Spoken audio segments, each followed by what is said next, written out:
CBLT Channel 5, in Toronto, Cable 6. From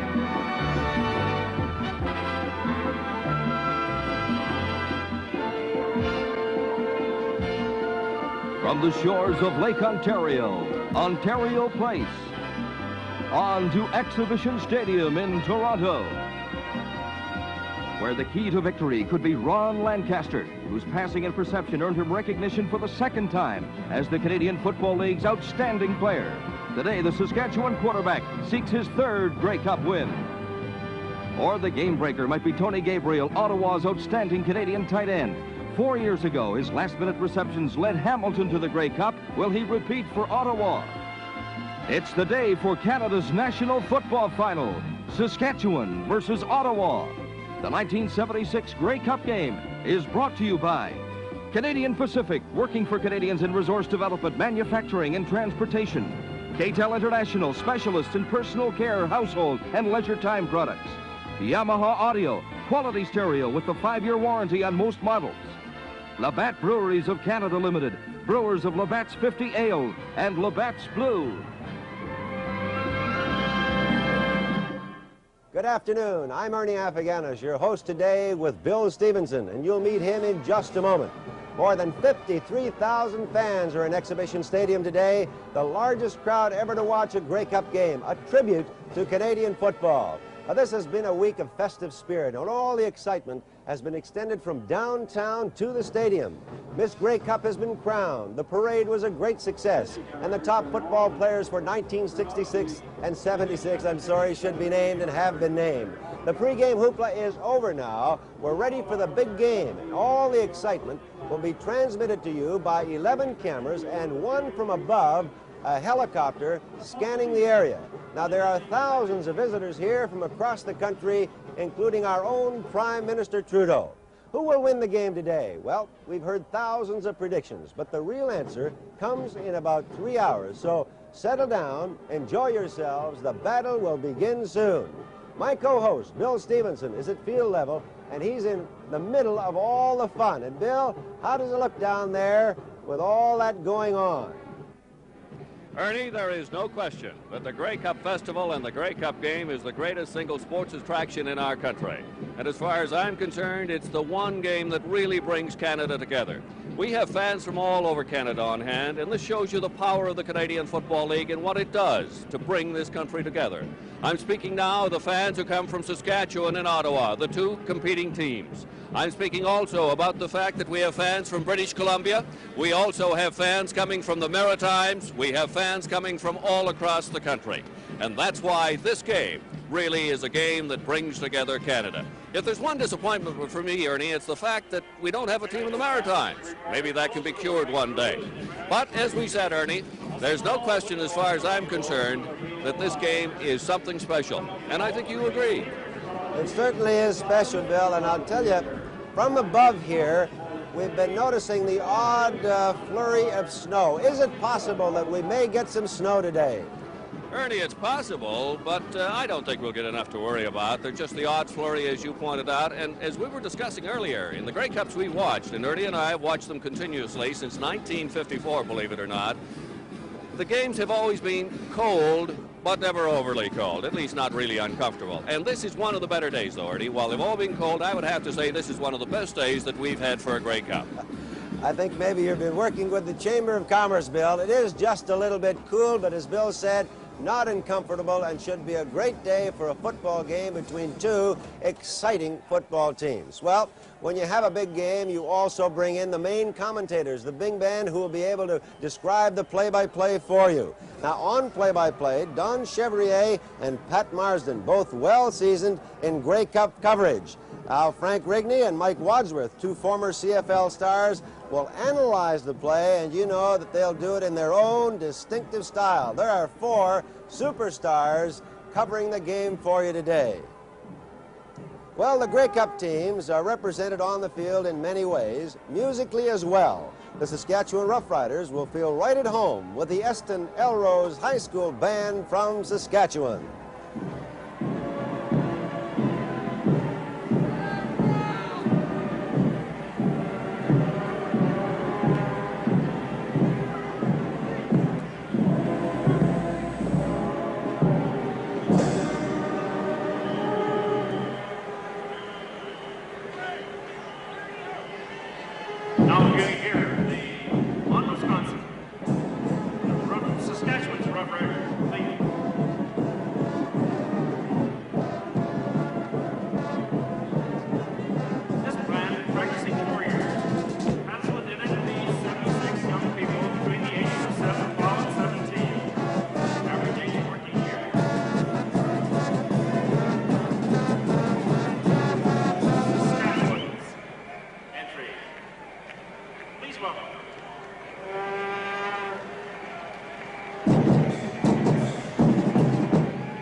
Saskatchewan's Eston Elrose Unit Honor Band.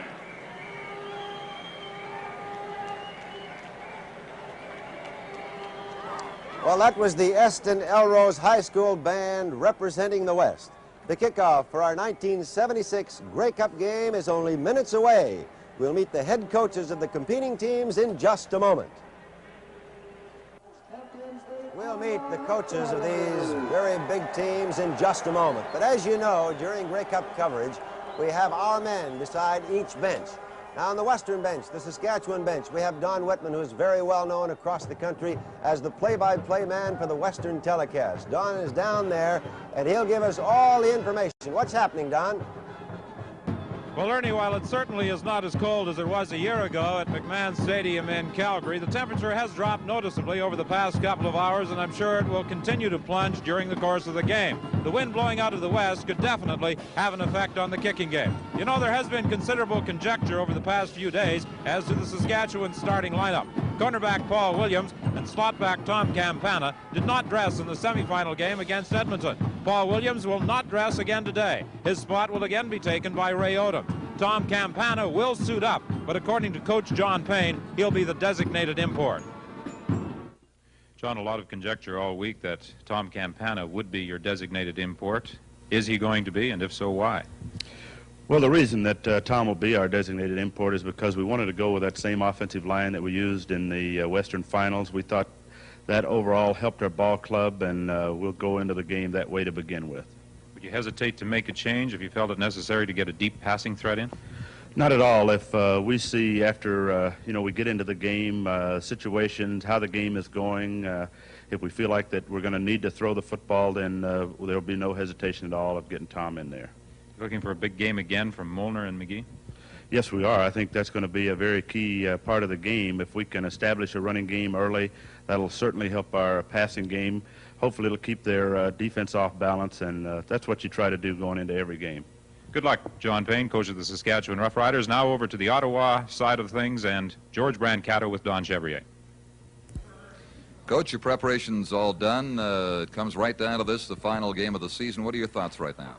Well, I'm just thinking about Regina in the other locker room. If they're as ready as our guys are, the paperwork's over, the practices are over, and now it's the time to get the intensity up and the drive up and really come after them and try to win a big football game. You think you've established some momentum now finally and can keep it going?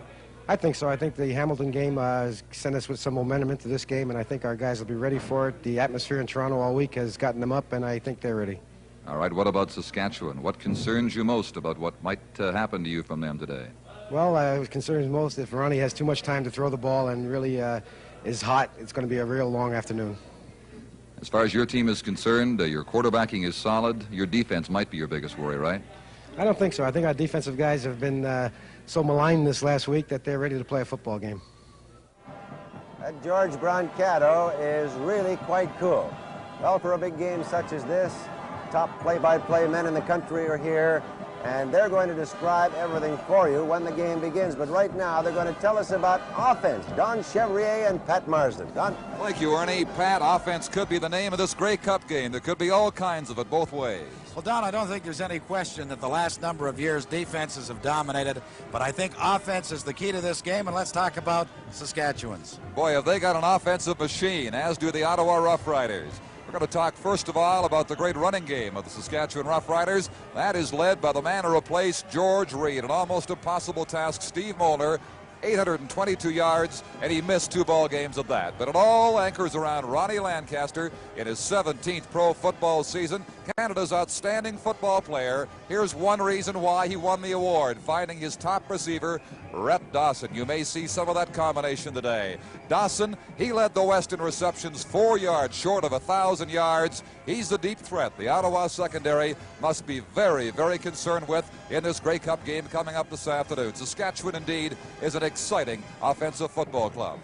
Well, I don't think there's any doubt, Don, that there are great similarities between these teams when you refer to them offensively, because the power running is all done by one back. They have great quarterbacks, outstanding receivers. And when you talk about running from an Ottawa Rough Rider viewpoint, you're referring, of course, to a man by the name of Art Green, who led the Eastern Conference in rushing, and we're going to talk to him talk about him in just a few moments. We will, Pat, but you know our Prime Minister is just now entering the stadium. We'll get back to discuss the offense of that Ottawa club, but right now we're going to try and get down below and see our Prime Minister as he is arriving here at Exhibition Park. There's the Prime Minister in his familiar fur cap and fur coat, which he has worn to so many Grey Cup games, and he wore it last year in Calgary.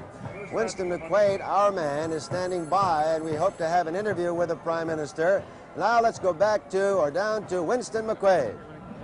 Mr. Prime Minister, we've got an experienced quarterback for the Western team and a young, talented quarterback for the Eastern team. Should that make a difference? Who should take it? You're asking me, well, I'm not asking who's going to win. Who should be the best quarterback? Experience, should that go over young talent? Well, the game is so changing all the time that experience isn't necessarily a guarantee. But if you're in doubt, I suppose it's good to know a man who has played the game before in a long while.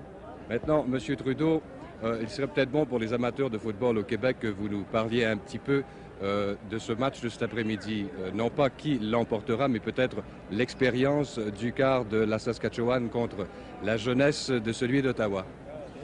Eh bien, c'est le combat qu'on voit depuis le début des âges, l'expérience contre la jeunesse. C'est seulement le hasard et les événements vont dire le résultat. Quant à moi, je ne fais pas de prédiction. En tout cas, il fait moins froid que l'an dernier à Calgary. Eh, on est assez bien même. Oui. Hein? Alors, je vous souhaite un bon match. Merci. Have a good game, sir. Au revoir. Thank you very much.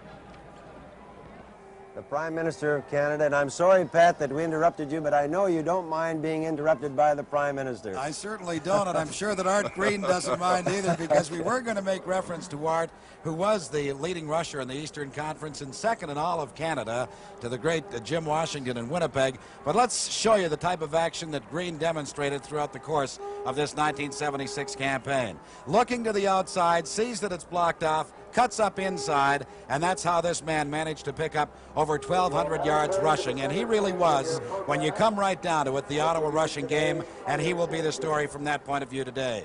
Tom Clements, a 3-year All-American at Notre Dame. In his rookie season in the CFL, Rookie of the Year. This was his sophomore campaign. And he shows you the kind of effort and also the kind of poise that he has back there, dumping off that little pass to Art Green. But if you don't think he has an arm, watch this pass. In the Eastern Conference Final against Hamilton. Hits Kuzik on the dead run, touchdown Ottawa. That's the type of play that has really typified Tom Clements. Tony Gabriel, what can you say other than the fact he's the premier receiver in the country? Led the league in pass receptions, 14 went for touchdowns. Don, it has got to be a great offensive game. I certainly hope it is, Pat. You'll have the first half out of the second half. I know we'll enjoy it. Ernie? Thank you very much, gentlemen. We're going to be back with more of the bands, along with Mike Wadsworth and Frank Rigney, to analyze what's going to happen on defense. We'll be back right after this. I've been told that people across the country, football fans, are in love with analysts. Now, where can you find two more beautiful analysts than Frank Rigney and Mike Wadsworth? Now, earlier we heard about the offensive teams from Chevy and Pat. Now we're going to hear about the defenses, right? Ernie, I've never heard you so complimentary. Thank you. We heard about offense, and our play-by-play people think that offense is going to dominate this football game. But, Mike, it's been defense over the last few years. Well, Frank, as you know, there's a greater degree of sophistication defensively now, but the Saskatchewan Roughriders are #1 in the CFL in that scorecard. So let's take a look at some of their outstanding personnel. They're particularly effective, Mike, against the pass, and one of the reasons is because of George Wells, number 69, who leads just a tremendous charge by that front four of the Saskatchewan Roughriders.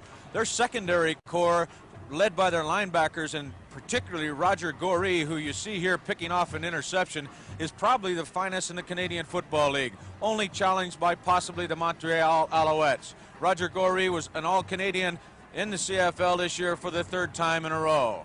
And in that deep secondary, and by the way, the Saskatchewan Roughriders were the best in the Canadian Football League against the pass. They're led by Lauren Richardson, number 17.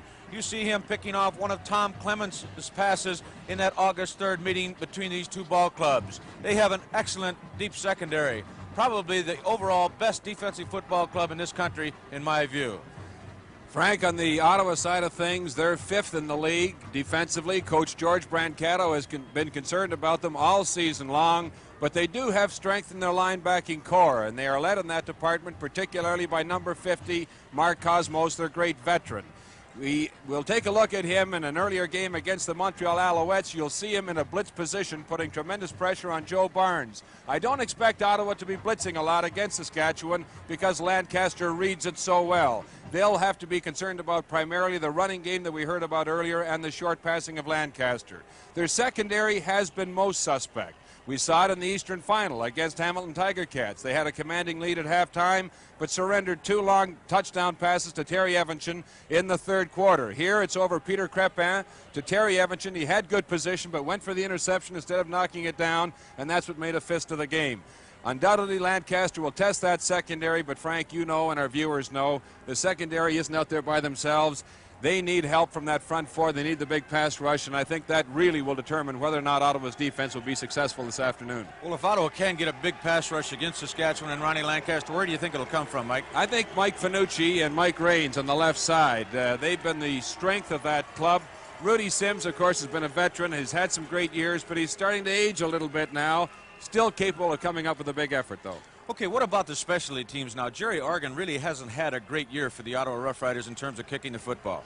I think his field goal kicking has come on in the latter half, Frank. I go along with your remark. He has been a little stronger in the latter half. I think the punting department is where they may suffer. McAreedy and Oregon actually are quite even in terms of their averages, but Oregon gets that high punt, and if he's going to have to be punting into a win today, that will particularly suffer. So Saskatchewan could have an edge there. Well, if I were going to judge these two ball clubs defensively and have to give an edge one way or the other, I think I'd have to give it to the Saskatchewan Roughriders, particularly because they defend against the pass so well. No question about it. They're favorites coming into this game, although there is a lot of feeling still about that Ottawa offense, going back to what Pat and Don were talking about earlier. Mike, thank you. And Ernie, get back to you. All right, Frank, I'm just wondering, if you want to make a prediction on this game. Both of you have watched all the ball clubs. I'll give you a score. All right. 28-21. You give me the teams. I'll have to take Saskatchewan, Mike. Well, I'll take Ottawa. Oh, all right. Well, we'll split that. Down below in that special box, the Prime Minister Trudeau is there, along with several dignitaries from across the country, including many of the premiers. And there you see Jake Gadar, the CFL commissioner, along with Prime Minister Trudeau, and with him the Premier Davis of Ontario, along with Mr. Blakeney, Peter Lougheed. Many of the premiers have gathered here for the Grey Cup. And there is the Premier of Ontario, William Davis. So they're all set to enjoy the game this afternoon. And we can hear in the background that they're just, well, they're going wild out there. And as you know, our players, when they're introduced, it signals the time for tension. And Bill Stevenson is down below to tell you about it. Well, I can tell you, Ernie, they are going wild around here. They're getting ready for the players as they can just see them coming out of the chutes and getting ready to be introduced for this game. We have the lovely Saskatchewan cheerleaders beside us here. They're ready to cheer their Rough Riders onto the field, and you'll hear them, and I don't know if you'll be able to hear me once they start their yelling. On the other side, just a few feet away from me, we have the Ottawa Rough Rider cheerleaders. And so we're just about ready to get the main item, and that means the players coming out on the field. Saskatchewan feel they have one of the finest defensive units of all time. But when you talk about these Riders, the dominant name is quarterback Ron Lancaster. Ron led the Green Giants to first place and this Grey Cup berth as he personally earned unanimous selection to the West All-Star team, captured the Shenley Outstanding Player Award, and today hopes to cap off his greatest season in 17 years with the Grey Cup. Now, meet this Lancaster-led offensive unit of the Saskatchewan Rough Riders. Sam Holden, number 58, offensive left tackle. Mike Dirks, number 64, left guard. Gary Brandt, 54, center. Ralph Galloway, 59, right guard. Joe Miller, number 67, right offensive tackle. Bob Richardson, number 77, tight end. Number 70, Steve Mazurek, split end. Leif Pedersen, number 71, wingback. Rhett Dawson, flanker, number 25. Sylvester Molly McGee, number 32, halfback. Steve Molnar, number 19, fullback. Ron Lancaster, 23, quarterback. I am Lee Snyder, the offensive coordinator of the Saskatchewan Roughriders. I'm Jim Eddy, defensive coach, Saskatchewan Roughriders. John Payne, head football coach for the Saskatchewan Roughriders. Ottawa, according to head coach George Mankato, are in a building process despite winning the East. One area of concern has been their defense, especially against the pass. we'd like you to meet the Ottawa defense that hopes to upset the odds and take their Grey Cup home to the nation's capital. Mike Finucci, defensive end, number 68. Mike Raines, number 78, defensive tackle. Rudy Sim, defensive tackle, Florida A&M University, number 65. Jim Puskowski, defensive end, number 73. Mark Cosmos, number 50, linebacker. Larry Cameron, middle linebacker, number 52. Kenny Moore, number 57, outside linebacker. Wonderful Mons Jr., left cornerback, number 31. Wayne Tosh, right cornerback, number 17 from Sarnia, Ontario. Rod Woodward, strong safety, number 26, from Vancouver, BC. Pete Stennerson, number 23, defensive halfback. Al Brenner, middle safety, number 13. Bob Obilovich, assistant coach, Ottawa Rough Riders. George Hughes, assistant coach, Ottawa Rough Riders. Tom Dimitrov, assistant football coach, Ottawa Rough Riders. George Brancato, head coach, Ottawa Rough Riders.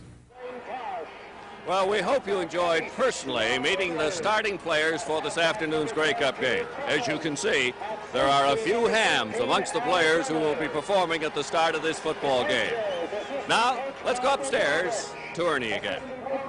Bill, you're right. There are a few hams and also some very good-looking young athletes out there. Well, officialing in any football game is important, as you know. Perhaps more important in a Grey Cup game. Now, officials have pressure on them, just like players have, and they are aware as to the emotions that the fans can be in. Now, today's crew is an all-star group from across the country. Now, they have the leadership and the decision-making abilities that are needed for a very big game.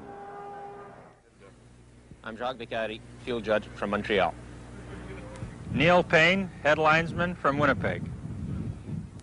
John Strapa, back umpire, Edmonton. All right, Bill Dell, line umpire, Oshawa. Don Barker, referee from Vancouver. Floyd Cooper, standby, Burlington, Ontario.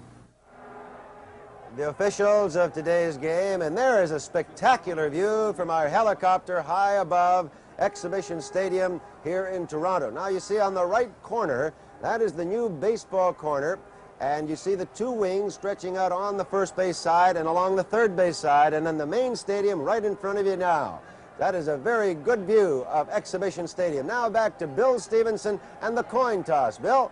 Well, the coin toss is taking place out at center field. Actually, the coin toss is taking place, Ernie. The captains, Ron Lancaster and Ralph Galloway and Ted Provost and Tim Roth of the Saskatchewan Rough Riders and Mark Cosmos and Art Green of the Ottawa Rough Riders are out there deciding which end of the field that they will be defending in this game.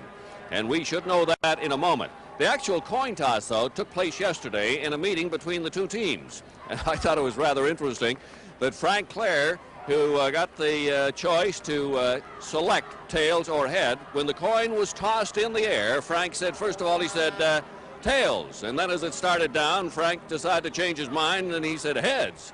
It landed tails. So he lost the option. That means Saskatchewan Rough Riders and their four captains will decide which end of the field they would like to defend.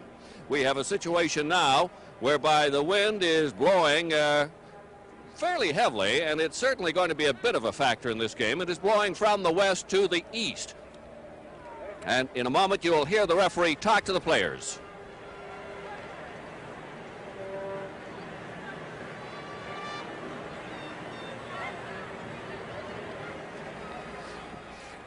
Well, the official is talking to the captains, and now we will have the referee state which is occurring. He says Saskatchewan Rough Riders will kick off to the Ottawa Rough Riders. You can see by his signal they are shaking hands, and so it means that Saskatchewan have decided to give that win to the Ottawa Rough Riders for the first half, and they will defend. That is Saskatchewan, who had the choice, will defend the east end of the field, which is to the left as we face the field. And now, let's go back to Ernie.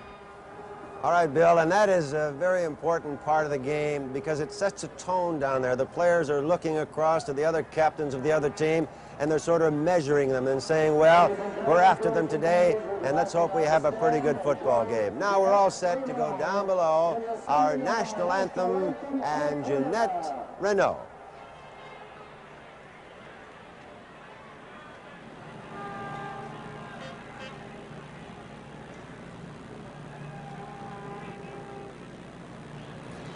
The players are now coming on the field for the playing of our national anthem, and this all-time record Grey Cup crowd, which is over 53,000, are on their feet. And overhead, we have the planes flying about. We also have the news that at halftime, one of the spectacular events that we had hoped to see, and that is the parachutists coming right down and hoping to hit it on the button on the 55-yard line, will not be able to do it. And the reason is the high winds up above. It is just too dangerous.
We'll be back with the opening kickoff of the 1976 Grey Cup game in 1 minute.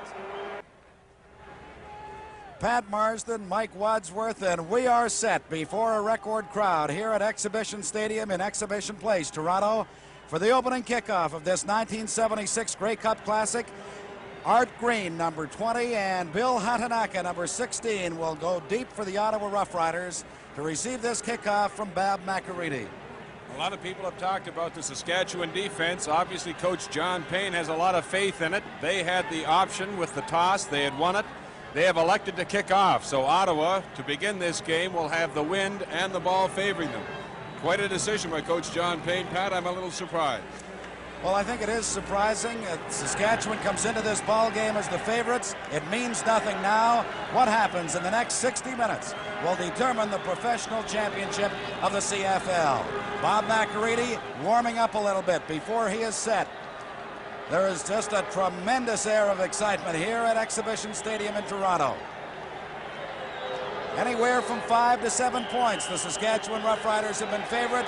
But as we say, it means nothing now as McAreedy kicks it to Art Green at his 15. Green gets out to the 34-yard line. Frank Landy, number 62, down to make the tackle for the Saskatchewan Roughriders. And the Ottawa Roughriders will take over 1st and 10 at their 33-yard line. There's a look at the Ottawa offense, led by their great quarterback, Tom Clements. They'll have Art Green and John Palazetti at the running back spots. The wing back will be Jim Foley. The wide receivers, Avery, Kuzik, and Gabriel, on 1st down Ottawa at their own 34-yard line.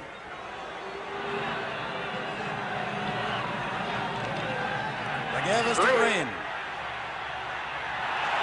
And that's the kind of rushing that led him to the Eastern Conference Championship this year, as Ted Provost, number 10, and Ray Odoms, 12, are there to nail the Ottawa fullback, but not before a big 9-yard gain. And establishing that running game early, so vital to the Ottawa Rough Riders to slow up the pass rush for when Tom Clements is forced to go to the pass. Also to try to draw those linebackers in, because if those linebackers are forced to protect against the run first, their first obligation, it could open the short passing game. There you see the Ottawa offensive line on 2nd and 1. Will he give it straight ahead to Green? That is the call. Green gets to very close to the 35-yard line. Tripped up by Cleveland Van, and that should be an Ottawa 1st down. I'll tell you, if it is, not by a great deal, because of the work of Cleveland Van, the middle linebacker. You see him eluding the block of center Don Smith, number 64, and he gets Green close to the line of scrimmage, but as you indicated, Pat, it was enough for the 1st down. Well, there's no doubt that Ottawa has to set up the run in order to establish the pass. Conversely, Saskatchewan feels that they can pass to set up their running. So you do have a contrast in styles, but both very effective offensive units. First down, Ottawa at the Ottawa 45. Again, this is Green. 3 consecutive carries as flags go down. Provost, number 10, and Lauren Richardson, 17, are there to make the tackle. The preliminary indication is holding. It appears to be against the Ottawa Rough Riders. There it is. That's certainly a blow to this Ottawa drive in their first possession following the kickoff. Well, Art Green was a workhorse for this club throughout the 1976 campaign, and they've had 3 plays so far. He's carried all 3, but Saskatchewan will accept the holding penalty. It'll make it first down Ottawa, 20 yards to go, and the ball will be spotted just inside the Ottawa 35-yard line. But you know, we talk about Saskatchewan and the great Ronnie Lancaster. Defense is as much responsible for them being in this Grey Cup game as anything else. As you look at Ronnie Lancaster and John Payne on the sidelines, and we'll talk about that defensive unit in just a moment. It is 1st and 20, Ottawa at their own 35. Clemens throws into the middle, intending it for Tony Gabriel. No good. The ball bounced in front of him as Lauren Richardson was there to provide very close coverage on the intended receiver.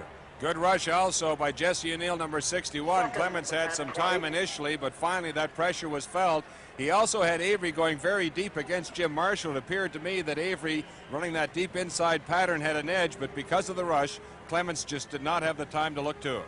Well, there's the Saskatchewan defensive lineup. The front 4 of Landy, Roth, Wells, and O'Neill, as tough as any in this league. It is 2nd and 20, Ottawa at their own 35.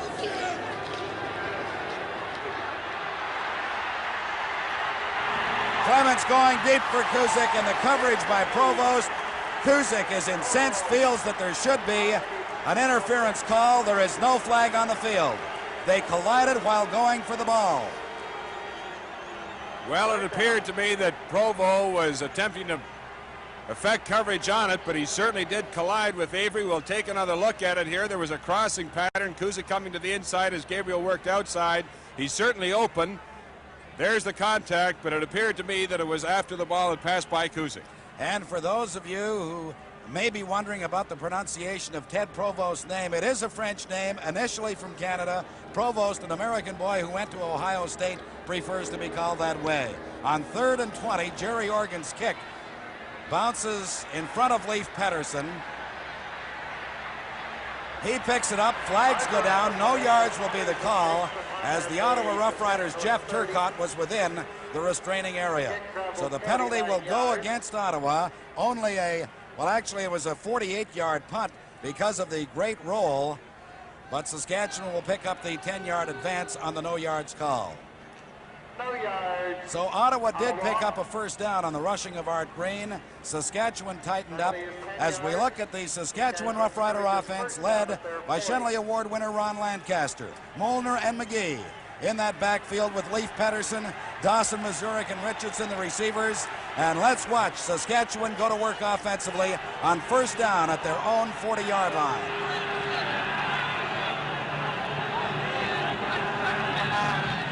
Quickly to Bob Richardson. Richardson gets to about the 47. He'll have 7 yards as Al Brenner, number 13, makes the tackle for Ottawa. Richardson, the big tight end, was really utilized by Lancaster this year. He caught 41 passes. Ottawa has switched their inside safeties. Krepes on the left, Rod Woodward was on the right. He was actually flattening out to that area where Rhett Dawson was flanked, as almost giving double coverage. That opened up that area for Richardson for the quick look in. 2nd and just a little more than 3 yards to go. The give is to McGee. McGee has the first down as he crosses the 50 to the 52 and down by the middle linebacker Larry Cameron, 52. Good support by Rod Woodward from that inside safety position, but he wasn't able to crack back as Molly McGee turned it inside for the first down. Well, a good block by Steve Molnar enables Molly McGee to pick up the first down of the game for the Saskatchewan Rough Riders as we go by the 3-minute mark of this opening quarter, no score. First down at the Saskatchewan 52 for the Western champions. This is Molnar, big hole. Molnar drops the ball. It's recovered by Wonderful Mons at the 50-yard line. Let's see whether or not they rule the ball dead. Mons is on his way. The play has been whistled down. Wonderful Mons goes all the way into the end zone. No fumble. The whistle is gone before the ball has come loose. We will await the official's decision. It will be Saskatchewan ball at the Ottawa 50-yard line. Well, we'll see if we can take another look at it. Molnar, quick hitting right up into the middle. You see a tremendous block by Gary Brandt in the middle of that area. But certainly he is down before he loses control of the ball, and I think the officials quite correctly called it. Wonderful Mons, the man who picked it up, went into the end zone, all for naught. Saskatchewan continues with possession. Well, there you see Wonderful Mons, who began the season with the Toronto Argonauts. Actually didn't see any playing time, moved over to Ottawa, and has really done a job at that cornerback spot in the Ottawa defense. Molnar ends up with a 9-yard gain, so it is 2nd and 1 Saskatchewan at the Ottawa 50-yard line. This is McGee. McGee has the first down, drops the ball. Recovered by Al Brenner. This time it will be Ottawa ball at their own 45-yard line. McGee had the first down, dropped the pigskin, recovered by Al Brenner. Well, I didn't feel there's any question on the last fumble by Molnar, nor do I think there's any question about this one. You saw that he was flat out in the air, did not have his feet on the ground, lost control of the ball, and Al Brenner, the man on the spot, comes up with possession for Ottawa and a very important turnabout. We've got 10 minutes, 20 seconds left to play in the opening quarter of this 1976 Grey Cup game. There is no score. Ottawa, with the first break of the ball game, comes up with first down at its own 45. Clements on the draw to Palazetti. Cleveland Van wraps him up at the 50. He'll have 5 yards. It'll be 2nd and 5, Ottawa at their own 50-yard line.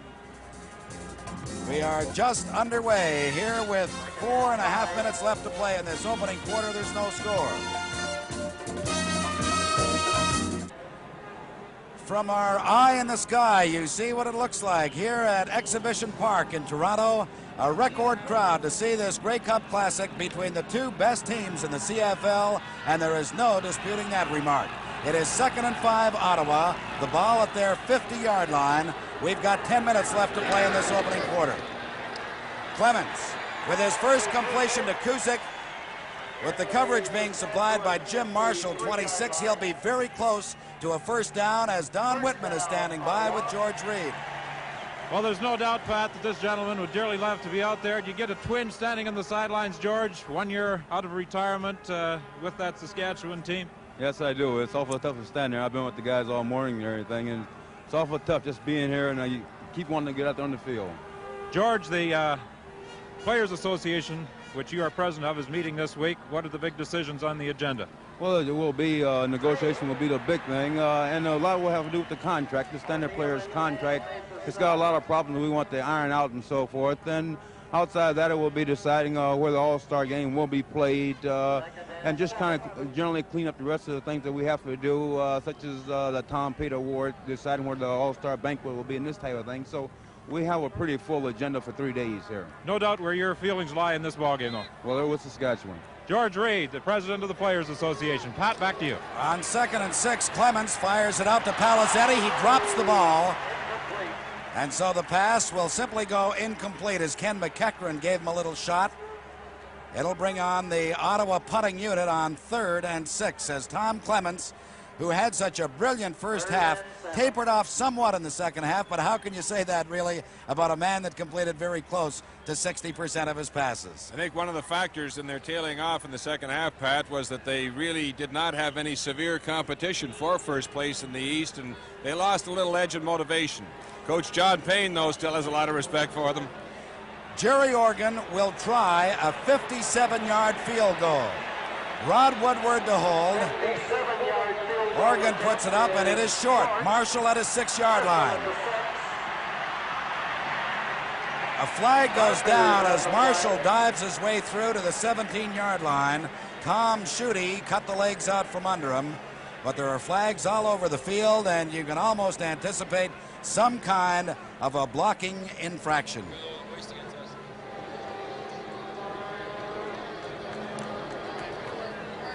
Schutte certainly was the man complaining on the play, Pat. Whether or not he's going to be called or whether it was an infraction against him, we'll have to wait and see. Here's another look at it now. Schutte is number 56. Definitely, he was blocked from behind by number 58, Sam Holden. So the call is against the Riders, and they'll have to start from deeper in their own end. Saskatchewan has the ball at its own 7-yard line. First down as Ronnie Lancaster brings that offensive unit out over the ball. A good look at the 17-year veteran of CFL play. This is McGee. McGee is upended by Mark Cosmos, and he manages maybe a yard at most. Cosmos just got an arm on him as he was trying to come around that offensive right side, and that was enough to upset McGee. This Ottawa defense, and particularly their linebacking core, have been very strong early in this first quarter. It was Larry Cameron that had hit Molnar, causing the fumble after the play had been whistled dead, and he was also the one that hit McGee, giving Ottawa possession earlier at their own 45. They rule there is no gain as Ronnie Lancaster, who was better than 60% in passing this year, had his finest season ever as a 2nd and down. Lancaster is nailed just outside the goal area. He slipped down, and by the time he got back up, the Ottawa defensive unit had moved in on him. Number 68, Mike Fanucci, was there to grab the Saskatchewan quarterback just outside the goal area. That was very nearly a safety touch. Very nearly, which would have meant that Saskatchewan would have given up 2 points and then had to give over possession to Ottawa as well by kick. Ronnie Lancaster seemed to be looking downfield. He had Richardson at the sideline area. That slip undoubtedly contributed to this big play defensively by Simpson Fanucci. We'll be back in just one moment.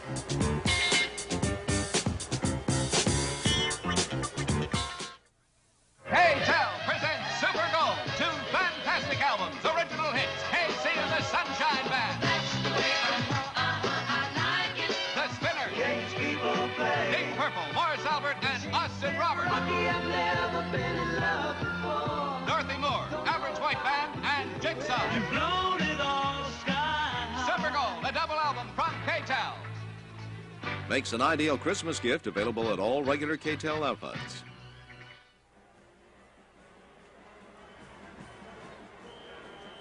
Well, we're back as you look at Bill Hatanaka, number 16, and Art Green, number 20, who will await this punt from Bob McAreedy. And McAreedy will be deep in his end zone, punting from about 14 yards inside his goal area. The ball scrimmaging from the Saskatchewan 1-yard line. Good punt. Green awaits at his 38. And a fine return by Art Green into the Saskatchewan 28-yard line, and the Ottawa Rough Riders will really have field position. Vitamin C. Don Whitman, they tell me that a friend of ours, Mr. Lancaster, has been known to use this type of thing. Pat, he probably goes through a jar of them during the course of a game. Ronnie tells me that he comes over to the bench to get a vitamin C pill. It enables him to keep his throat moist during the course of a ball game when calling those signals. It is first down Ottawa at the Saskatchewan 28-yard line. Art Green. Green gets inside the 25 to about the 24. Roger Gorey, 37, and Ken McEachran, number 20, there to make the tackle, but Ottawa's fullback picks up very close to 5 yards. The Ottawa offense has been given opportunities by virtue of the excellent defensive efforts that their unit has put forward. They haven't really been able to capitalize up to this point, but with this kind of field position, if they can hold on to that ball, avoid turnovers, certainly they could be expected to put 3 on the board, if not a major. 6 minutes left in the opening quarter, no score. 2nd and 6 Ottawa. Green could not hang on. He had a wall of blockers in front of him. Clemens hit him right in the hands. He dropped the ball. Tommy Clements is not too happy. He just walked back after he saw that happen. Earlier, he had thrown the little swing to John Palizzetti. He couldn't hold on. That screen was well set up. There appeared to be a lot of room for him with the wave of blockers in front. But Art Green, anticipating the run rather than concentrating on the pass, was not able to hold on. So Jerry Organ will try the field goal from just outside the 30-yard line. Molly McGee is the only back in the Saskatchewan end zone. Organ puts it up, and it is good. The Ottawa Rough Riders have gone out in front, 3-0, with 5 minutes and 33 seconds left to play in the opening quarter of the 1976 Grey Cup Classic. Well, you have to credit the Ottawa defense for the lead that they hold, at least at this stage. It was the efforts by Larry Cameron that prevented Saskatchewan from getting out of their own end, causing the fumble by Molly McGee earlier. Then the tremendous play by Mike Finucci and Rudy Sims, knocking Ronnie Lancaster down right at the 1-yard line, causing them to punt from that position and giving their offense great field edge. They will not take a kickoff. They will scrimmage the ball at the 35-yard line. Saskatchewan first down, trailing 3-0. Lancaster to Molnar. He couldn't get it. Just beyond his reach. And so it'll be 2nd and 10. Saskatchewan moving against the wind in this opening quarter. As Ottawa, as Mike has mentioned, capitalizing on stout defense to contain Saskatchewan in their end of the field, coming up with good field position. And over the year, this is how these two clubs fared. And you can see not very much to choose offensively. 2nd and 10, Saskatchewan at their 35. McGee hit instantly by wonderful Mons at the 38. The gain will be 3 yards. It'll be 3rd and 7, and Saskatchewan will again be punting. Ronnie Lancaster had sent Rhett Dawson and Bob Richardson deep, trying to open it up for Molly McGee, number 32, who you just saw go out of your picture. He's flaring to that right side, but Mons, of course, had the shallow flat coverage, works up extremely well, and they also had Mark Cosmos coming from the inside. So great reaction against this man, Molly McGee, to force Saskatchewan into another punting situation. Bill Hatanaka, 16 at the top of your screen. Art Green, number 20 at the bottom. And newcomer Bob Myrick is the short man in the event that McAreedy's punt does not get much distance.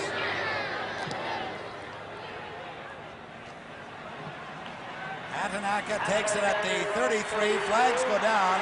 But look at this return by Hatanaka.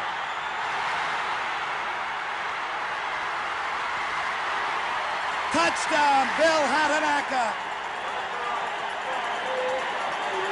And Pat, I think the marker on the play was no yards, but we'll have to wait and see. The rookie from York University, Bill Hatanaka, returns the punt 78 yards for the touchdown. Watch how alertly he comes into that pack. Ted Provo there had him lined up and was more concerned about protecting the outside. Bob McAreedy was the last man. Number 31 is trying to catch up with him at that point, but there was just no way that Lou Clare could catch Bill Hatanaka before he got into that end zone. Bill Hatanaka, you know, Grey Cups very often become the treasure of young rookies like Bill Hatanaka because they come up with big plays. You can go back to Red's story years ago in the 30s and what he did for the Argonauts. That play by Bill Hatanaka certainly will be something that he'll remember for years to come. 4 minutes and 25 seconds left to play in this opening quarter, and the underdog Ottawa Rough Riders can grab a 10-0 lead if Jerry Organ is successful on this point after. It is good. Organ converts the scintillating 75-yard punt return by York University graduate Bill Hatanaka, and the Ottawa Rough Riders are out in front 10-0. We've got to look at this one again. Well, there's number 10, Ted Provost. You'll see he's concerned about the outside because he has responsibility there. There was excellent blocking to get Hatanaka free initially. Bob McAreedy, the last man, 31. Lou Clare trying to chase him down from behind, but Hatanaka, with his outstanding speed, is able to put Ottawa in front 9-0, followed, of course, by Jerry Organ's convert to make it 10. I don't think, Pat, too many people would have expected the first quarter to open up this way. Well, as we look at the kickoff return specialist for Saskatchewan, number 26 is James Marshall. And, of course, they are missing one of the top kickoff return men in the country, Tom Campana, who is the designated import this afternoon. Campana suffering from an ankle injury. As you look at Bill Hatanaka on the Ottawa sidelines. And this is a day he will long remember, and so will football fans, as Jerry Organ prepares for the kickoff, and he sends it deep to Marshall at his 4-yard line. Marshall with a good return out to the 35. Marv Alamang, number 54, cut the legs out from under him. A 31-yard return, and the Saskatchewan Roughriders, who brought Ralph the dog down to cheer for them, you saw him just a moment ago, will scrimmage the ball first down at their own 35-yard line. The longest punt return in Grey Cup history has just been registered by Bill Hatanaka. And what a play it was, as Lancaster now delivers complete to McGee. He's down by wonderful Mons after a gain of about 4. You can be sure of one thing. Ronnie Lancaster, with his 17 years of experience, is not going to panic in this first quarter of play because they're down 10 points. First play, he went to the passing game. He sent his receivers deep, saw the Ottawa secondary deepen with them, laid it off to Molly McGee to pick up that 2nd and 5 situation that they're now confronted with, and he'll be quite content to do that. Ball is right at the 39-yard line. Make it 2nd and 6. Lancaster delivers, intending it for Missouri, no good. It'll bring up a 3rd and 6 as we go downstairs to Bill Stevenson and Rookie of the Year, John Shira.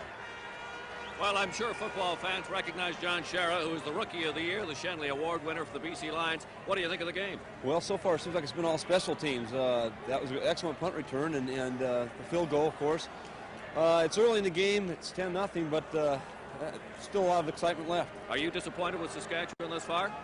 Not really. Like I said, it's early, and you know, it's cold, and things, you know, have to get warmed up a little bit. But do you think the Riders will come back and win? You predicted them. Well, I don't know. I hope so. Okay, thanks, John Sheridan. Congratulations.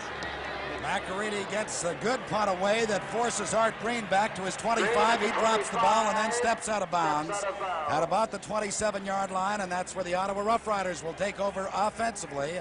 We've got 3 minutes and 7 seconds left to play in this opening quarter. The Ottawa Rough Riders out in front, 10-0.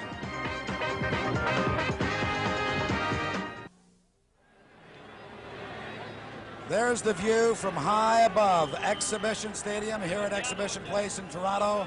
And to the outstanding defensive and offensive players of this game will go those cars, compliments of Labatt's Brewery, and what a treasure that'll be. It is first down, Ottawa at their own 25, as Green bashes his way up close to the 30. McEachran and O'Neill.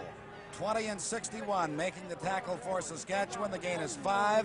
It'll be 2nd and 5, Ottawa. Take a look at number 37, Roger Goree. You see Tony Gabriel trying to block down on him. Goree, however, does a good job of stacking it up and making it tough for Art Green to find room on that right side. We should point out Saskatchewan are flip-flopping their linebackers. Goree always going to the tight end side, Manchuk to the weak side. They spot the ball just inside the 30, so it's 2nd and 6, and Clements wants to pass. Throws down the middle, complete to Gabriel, first down. Out to the 47-yard line, upended by Lauren Richardson, number 17. And how many times have we seen that play, Mike?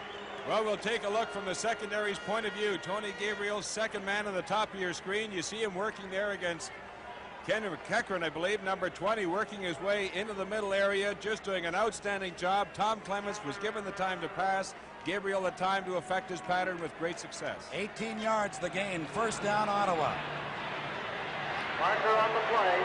Clements down the middle again to Gabriel, wide open. And Gabriel gets into the Saskatchewan 37-yard line. The tackle made by Cleveland Van. There are flags on the field. Well, whether it was because of holding, or should that be the call, Tom Clements was given outstanding time to set up this play. The receivers have gone very deep with the exception of Gabriel. He is working against Cleveland Van and Roger Goree, the 2 linebackers. And, of course, Gabriel has that great mobility to get free of them. However, it will be taken back because of the flag against the Ottawa Rough Riders. Holding was the call against Ottawa as you take a good look at Tony Gabriel, who led the CFL this year, not only in receptions but touchdown passes with 14. So the first down is nullified, and actually it was not a holding call. It was procedure called against Ottawa, so the 5-yard penalty will make it 1st and 15, and the ball is spotted at the Ottawa 42. Tom Clements, who has a great history of coming up big in big games. Going deep for Gabriel. It was very nearly picked off by Ted Provost. He could not hang on. Really, I thought Tony Gabriel did a great defensive job there because there was that excellent coverage provided on him. As we take another look at it, again, Tom Clements getting good protection. They aren't keeping a lot of backs in either. That front line's just doing a great job. But there you saw Gorey and Provost back in protection, and Gabriel really had to do a great job to prevent an interception. It appears that he might have an edge here, but the ball is underthrown. Both defenders there, Provost making a valiant effort for the interception, but Tony Gabriel was there to interfere with him. Ohio State graduate Ted Provost with the big defensive play for Saskatchewan. It is 2nd and 15 Ottawa. The ball at their 42. The screen is set up to Green. Flags go down as Green gets out to about the 54. Cut down by Ted Provost, but let's await the penalty call. I think it's going to be holding on Jim Coode. It appeared that Ken McEachran, the inside safety to that side, had good penetration on the play. Coode tried to force him to the outside. The official was right on the spot. He detected holding, and as a result, Ottawa has been called.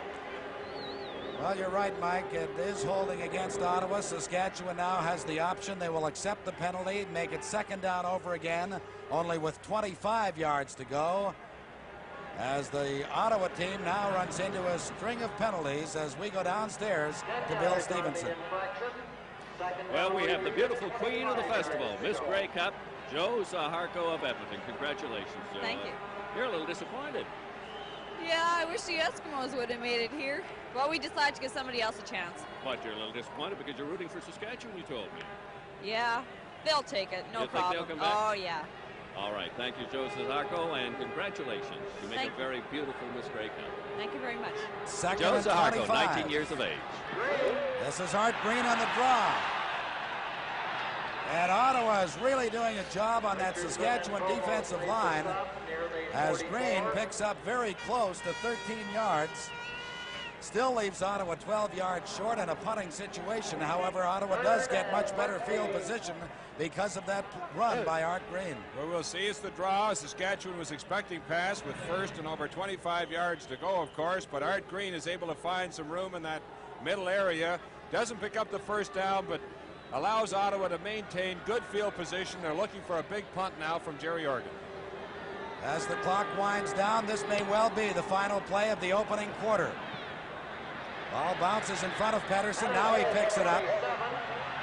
Gets out to his own 34-yard line, and that's where the Saskatchewan Roughriders will take over with just a 2nd remaining to be played here in the opening quarter. Ottawa out in front, surprisingly, in the view of most, 10-0 on a scintillating 75-yard punt return, the longest in Grey Cup history by Bill Hatanaka. But Pat, quite apart from that big play by young Bill Hatanaka, I think the other feature of the game that will surprise most people is the strength that this Ottawa defense is showing. I don't think there's any doubt about that. However, Saskatchewan will enjoy the benefit of the wind in the 2nd quarter as Lancaster on this final play of the opening 15 minutes delivers complete to Dawson for the 1st down in front of Wayne Tosh, who makes the tackle at the 48-yard line. And that should be the final play of the opening quarter. The Ottawa Rough Riders are out in front 10-0. The teams will now switch ends. Saskatchewan will get advantage of the wind, and they'll need it because they trail by 10. From our camera high in the sky, you see the look at Exhibition Park here at Exhibition Stadium in Toronto as the Ottawa Rough Riders had 63 net offensive yards compared to 48 for Saskatchewan. But the story, as Mike Wadsworth has pointed out, has been Ottawa's defensive struggle to this point. They have played tight, they've played tough, and really the only big break of the quarter was that 78-yard punt return by Bill Hatanaka. But Saskatchewan now has the wind, and they have the greatest catch-up quarterback in the history of the CFL, Ronnie Lancaster, at the controls with 1st down at his own 48. Lancaster for McGee. He makes the catch. Al Brenner makes the tackle as flags go down. Probably interference, the call against Brenner, but McGee did an outstanding job to hang on to the ball. I think they're suggesting that Al Brenner came in a little too quickly. You'll see McGee coming as the third man to that right side. Richardson and Dawson are wider at the top of your screen. Coming into the deep middle, Al Brenner moves up definitely before the ball has arrived. However, Molly McGee did an outstanding job of holding on to the ball in any event. Ron Lancaster now with successive throws to Rhett Dawson and Molly McGee has the Riders on the march. 23 yards the gain by Saskatchewan. First down at the Ottawa 39. Lancaster for Dawson. He had tripped, and by the time he got up, the ball was beyond him. Good coverage effective that side as well by Rod Woodward and Al Brenner, but undoubtedly Rhett Dawson, in trying to work free of their coverage, his slip had just caused a misfiring and timing between he and Ronnie Lancaster. Lancaster, of course, anticipating the cut he was going to make, was throwing to a spot. Dawson couldn't get there. Actually, it's a very good day for the Grey Cup game as you look at Ronnie Lancaster's brilliant CFL career. The wind is a factor, but it is not too cold that the players can't operate efficiently. Ottawa with 6 deep backs in there. Lancaster on the throw to Patterson. First down at the Ottawa 25-yard line. The native of Toronto, Leif Patterson, catches the ball in front of Peter Crepin for a big first down. And Ronnie Lancaster stumbles, as you see right there, getting set up. Larry Cameron, 52, is coming on the blitz. Lancaster, however, recovers his poise very quickly to find Patterson breaking out to that sideline area in front of Peter Crepin for a gain of 14 yards. Leif Patterson. Leif Patterson from Toronto, went to Otterbein University, a 3-year veteran with Saskatchewan, gives them first down at the Ottawa 25. The Western Riders on the move. Quickly to Bob Richardson, he could not hang on. I think it was Larry Cameron actually doing a great job of getting from his middle linebacking position into Richardson and just knocked the ball out of his hands just after he'd caught it. Let's go downstairs to Don Whitman.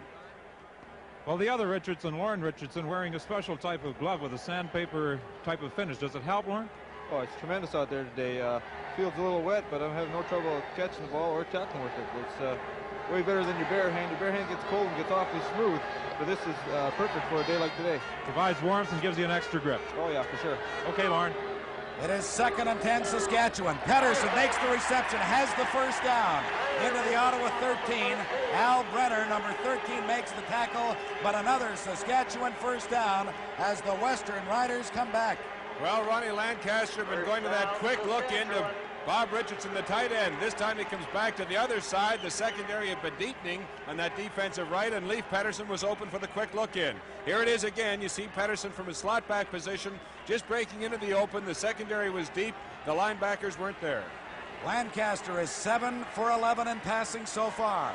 First down at the Ottawa 13. They trail 10-0.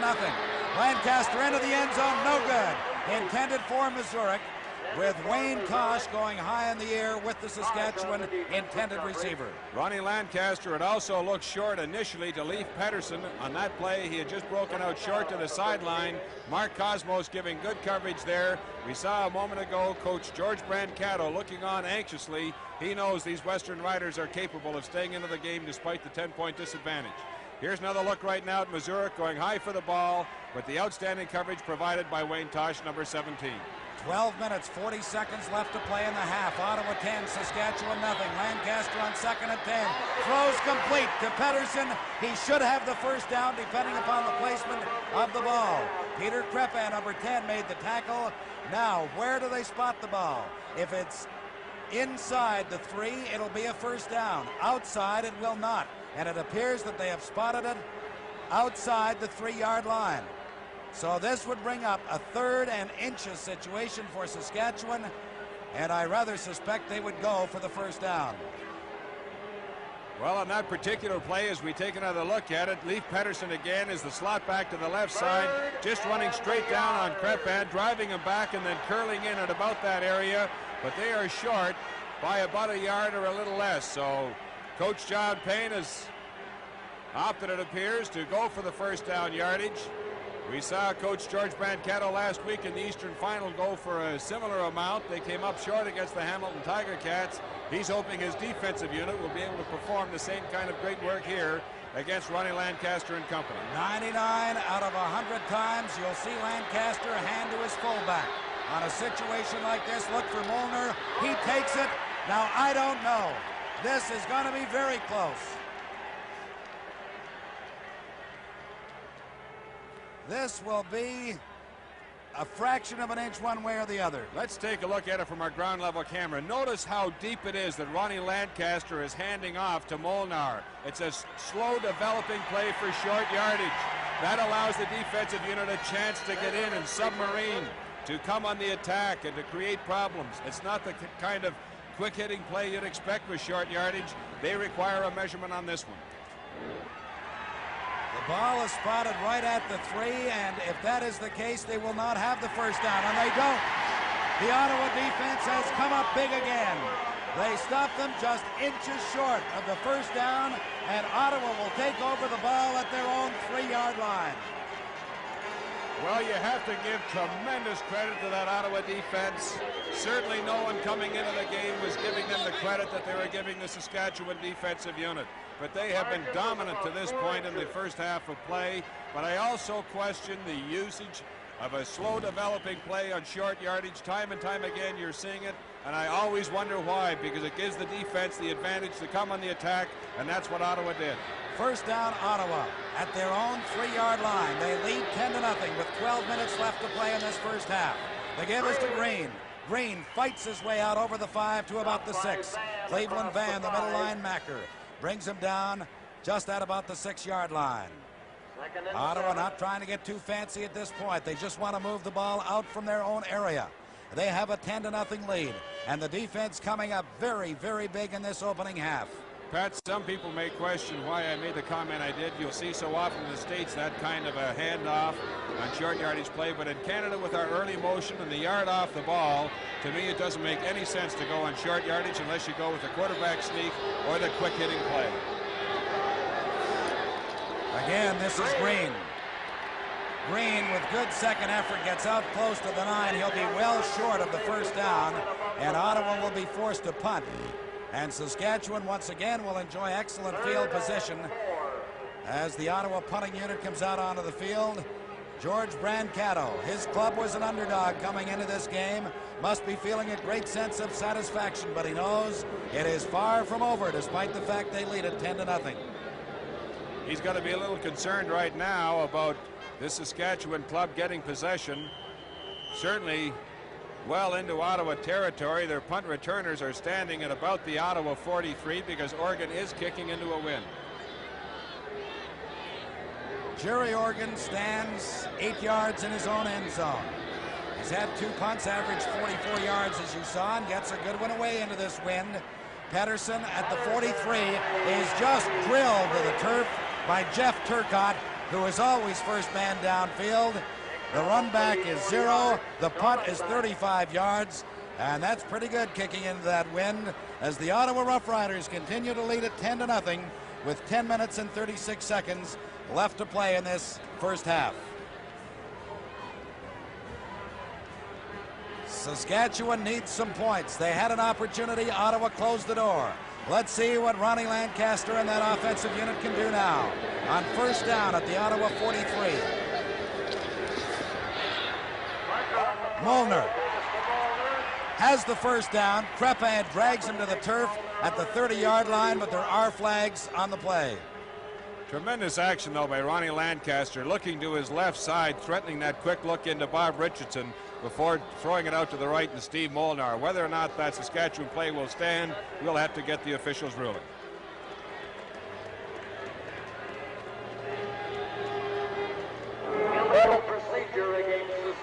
Procedure is the call against Saskatchewan. Ottawa will accept the penalty. It'll be 1st and 15 Saskatchewan at the Ottawa 47 when we return.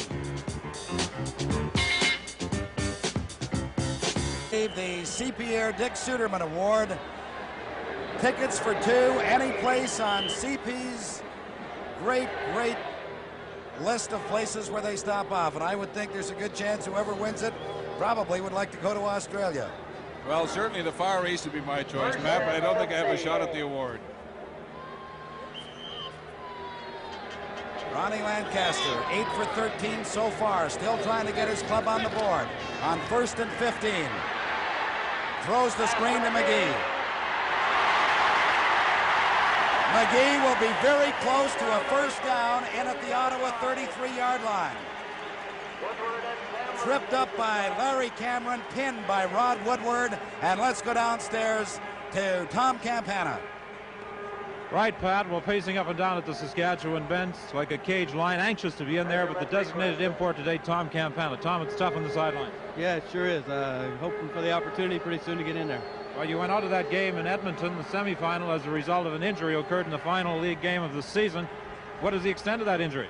Well, when I did it, I stretched some ligaments, and originally I thought I might have cracked it or tore some ligaments, but I didn't. And it's back to 100% now, so I'm just looking forward to getting in the game. Okay, Tom Campana. Pat, back to you. Thank you, Don Whitman. 9 minutes and 49 seconds remain in this opening half of the 1976 Grey Cup game. It is a first down Saskatchewan. They trail 10-0. They have the ball at the Ottawa 32-yard line.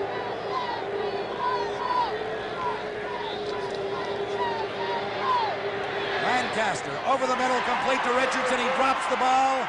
Saskatchewan recovers it, but now do they rule a completed pass? I believe they have, Pat, and I think they should have too from our vantage point, looking at it the first time in any event. Bob Richardson was looking for the quick look in, then just hooked short. Wide open on the play. You'll see him at the top of your screen, just working back into the middle area. You see his arms waving.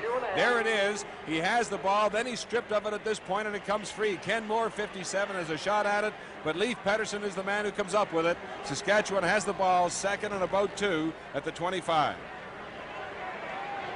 Saskatchewan was in very close to Ottawa's goal area just moments ago. They're threatening again as Molnar takes the handoff, is grabbed by Rudy Sims, and appears to be short of the first down. Very quick penetration by number 65, Rudy Sims. It appeared that Mike Dirks was just doing a full block with center Gary Brandt, number 54, but Sims was able to beat the block of Brandt and hold Molnar short. Just across the line of scrimmage, they still require about 2 yards for the first down. They will not gamble this time as we look at Rudy Sims. Big play by Rudy Sims, the veteran of that defensive line, Pat, and he's played some great football for them over the years. I was just going to say that Bob McAreedy in the field goal unit has come out onto the field. Lancaster will hold. He'll spot the ball at the Ottawa 32, and McAreedy will try to put the Western champions on the board. It is up, and it is good. The Saskatchewan Roughriders are on the board and trail now by just a converted touchdown. The score is Ottawa 10, Saskatchewan 3, with 8 minutes and 13 seconds left to play in this first half.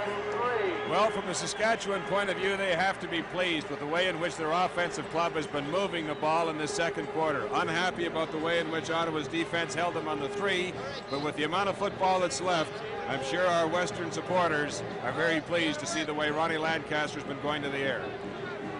Ottawa, despite the fact that they do have that converted touchdown lead, have not been wildly impressive offensively, but have moved the ball when they had to get out of their own territory.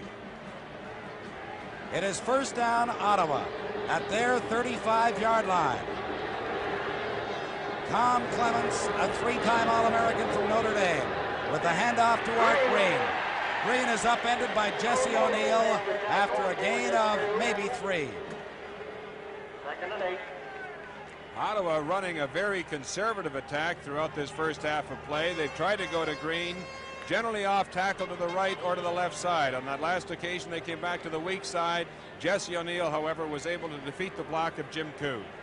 The ball is spotted just outside the 37, so make it second and 8 Ottawa at that point. As you look at Art Green, number 20, 9 carries today, 41 yards.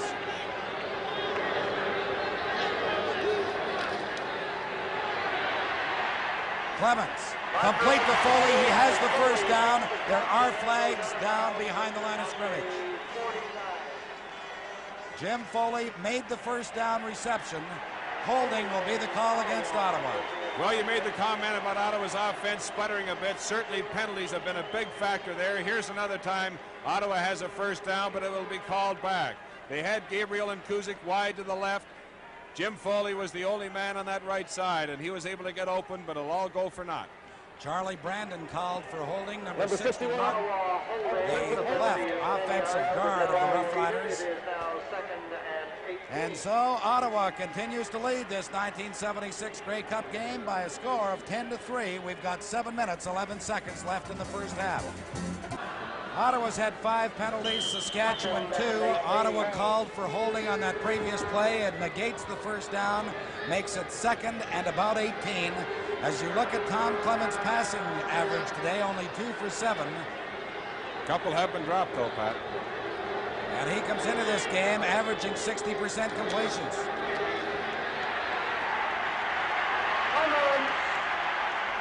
Clements gets out over the 40 to about the 42. He'll be short of the first down. Roger Gorey flattened him at about the 41, and Ottawa will be punting. A 13-yard gain by Tom Clements, but because of the holding penalty, they'll come up about 5 yards short. What a career this young fella had at Notre Dame. 3 bowl games, 3 wins, Rookie of the Year last year, Eastern Conference All-Star this year. Tom Clements from Notre Dame. You know, some people suggest that Conrad Holloway is a scrambler in that unit, but you saw a look at the number of carries and the yardage that he's accumulated over the season. He's a pretty fair runner himself. Jerry Organ's punt is by Steve Mazurek. And Mazurek gets all the way back to the Ottawa 45. Flags are down. No yards will be the call as Jerry Organ cut the legs out from underneath Mazurek. A 24-yard return. And I'm sure that Saskatchewan will decline whatever penalty was coming to them. Well, you'll see that it's a short punt, really, in Mazurek, right in the midst of the Ottawa club. By the time he comes up with it, he's by most of the Ottawa punt coverage club. Makes a fine return, however, to the Ottawa 45. As you point out, Saskatchewan quite happy to wave off that no yards penalty. So the Western Conference champion Saskatchewan Roughriders have a first down at the Ottawa 45. They trail 10-3 with 6 minutes, 19 seconds left to play in this first half. You never count the Western champions out with this man at the controls. Steve Molnar. Good hole as Molnar gets in close to the 37-yard line. He'll have an advance of 8, upended by Mark Cosmos, number 50. Cosmos, a veteran of Grey Cup competition. He was with Montreal when they won in 70, with Hamilton when they won in 72, with Ottawa when they won in 73. So he's no stranger to the pressure of the biggest game of the year. There's a good look at him. The big outside linebacker of the Rough Riders, Mark Cosmos. And there's a better look. 2nd and 2, Saskatchewan. McGee makes a one-handed grab and will be very close to the first down at the 36-yard line. Peter Kreppa and Kenny Moore make the tackle for Ottawa, but let's see where they spot that ball. Well, 2nd and 2. Ronnie Lancaster threatens through the air. He had Leif Pettersson going deep. Molly McGee coming out of the backfield, flattening here. He has to turn for the ball, however, which slows him up slightly. Ken Moore, number 57, and Peter Kreppa, number 10, moving in quickly to stop him. I'm sure he'll be a little short, Pat, depending upon the placement of that football. Well, there's a good look at the ball. The sticks are out, and as you suggested, Mike, just a little bit short, maybe a foot and a half. So now they bring in Roth and Van. They're going to go for it. This is the second offensive gamble of the game by Saskatchewan. They were unsuccessful in at the Ottawa 3. Let's see how they make out just outside the Ottawa 35. We'll see whether or not they go with a quick hitting type of play or the same type of delayed attempt. Mind you, when you're less than a yard, in fact, I would say about a foot or less, the quarterback sneak very often is the best in these circumstances. And I think that's very conceivably what we may see. Lancaster did it twice in the Western Final, kept it himself. He does. He has the first down, but flags are down on the field. Now, did we have a procedure call against Saskatchewan, or did the Ottawa defense jump offside? Well, while we're waiting that call, Pat, I just want to comment that Molly McGee has 5 receptions for 48 yards in this game already. Offside, Ottawa the call. Saskatchewan will accept the 5-yard penalty, and they will have a first down just outside the Ottawa 30-yard line. Well, there you see Larry Cameron in the middle, just trying to get that little edge. The officials say he encroached on the 1-yard restraining area. That was the reason for the offside. 5 minutes, 10 seconds left to play in the first half. Saskatchewan threatening to tie it up at 10. They trail 10-3 at this moment.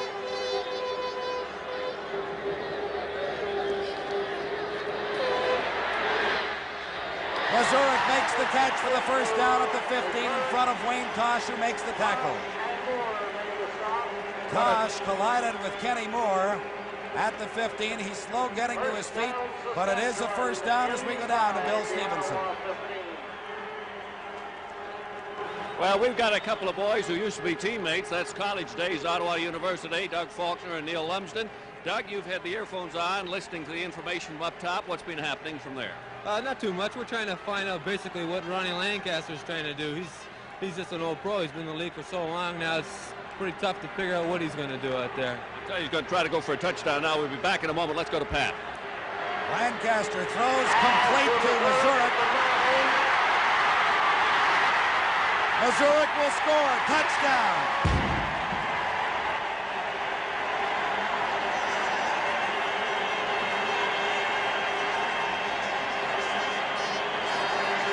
Saskatchewan is within a point of tying it, but Ottawa is complaining that the Saskatchewan offense picked them on the play. Well, a tremendous pattern here. Leaf, Pedersen, Steve Mazurek crossing, Pedersen to the outside. You see number 71 there, but it's Mazurek who caught the ball coming into the middle. He just winds his way across. A fine block there by number 25, Rhett Dawson on wonderful Mons to allow Steve Mazurek to get very close to the Ottawa Rough Riders as Bob McAreedy will now try the tying point. High pass from center, flags go down, McAreedy is good. We've got a tie score at 10, depending upon the outcome of this penalty flag. Offside, Ottawa declined. We are tied up at 10 with 4 minutes and 4 seconds left to play in the opening half of the 1976 Grey Cup game. Ottawa led at 10-0. Saskatchewan has come back with 10 unanswered points when they have had the favorable wind at their back. And this is going to go right to the wire as most people anticipated. Well, it's certainly been the passing of Ronnie Lancaster that has allowed the Saskatchewan Roughriders to come back. Apart from one short run by Steve Molnar, really it's all been through the air, 146 yards on the strength of Lancaster's passing arm that has also allowed for that 10 points. 13 for 18, Lancaster passing today. He was with Ottawa in the 1960 Grey Cup when they won. He beat Ottawa in 1966. He's looking for his 3rd Grey Cup victory as Bob McAreedy prepares to kick it away for Saskatchewan. Art Green takes it at his 10. A good return by Art Green as he's forced out by Jim Marshall at the 37-yard line. And let's go down now to Don Whitman and with Steve Mazurek. Steve Mazurek, you put the Rough Riders back on even terms. What type of pattern was that? It was a pick route we play, and just great play by everybody. Rhett Dawson threw a great block at the end there, I saw. Well, Steve, we're taking a look at that particular play. You had to cut back behind some blocking to follow it in. Yeah, I did. Like I say, Rhett Dawson and the whole line did a great job. Especially Rhett. He was the only one I could see personally, but he did a great job. You're behind 10-0. You fought back. Can you continue this momentum? Sure, we sure can. We'll do it. Okay, thanks very much, Steve Mazurek. Congratulations. Back up to you, Pat. First down, Ottawa. Clements on the move. All alone is Cusick. Does he hang on? No. They rule no catch. Well, I'll tell you, that was the chance of a lifetime because Ray Odoms was on single coverage with Cusick. He bumped him as he was trying to protect his own ground, but Odoms went out of bounds. Gary Cusick had that entire sideline. There's the bump right there that sends Odom down and out of bounds. Cusick is all alone. Clements, of course, was running away from that pursuit, eventually got it to him, but Kuzik couldn't hold on. A tremendous opportunity presented to the Ottawa Rough Riders, but because of the great pursuit by the Saskatchewan defense, Tommy Clements couldn't find Kuzik in time. When he did, the ball was underthrown and Kuzik couldn't hold on.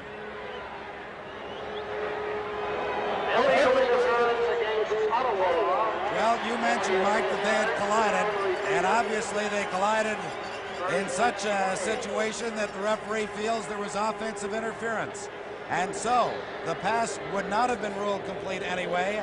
Ottawa takes a 10-yard penalty and now have the ball back at their 27-yard line, 1st and 20.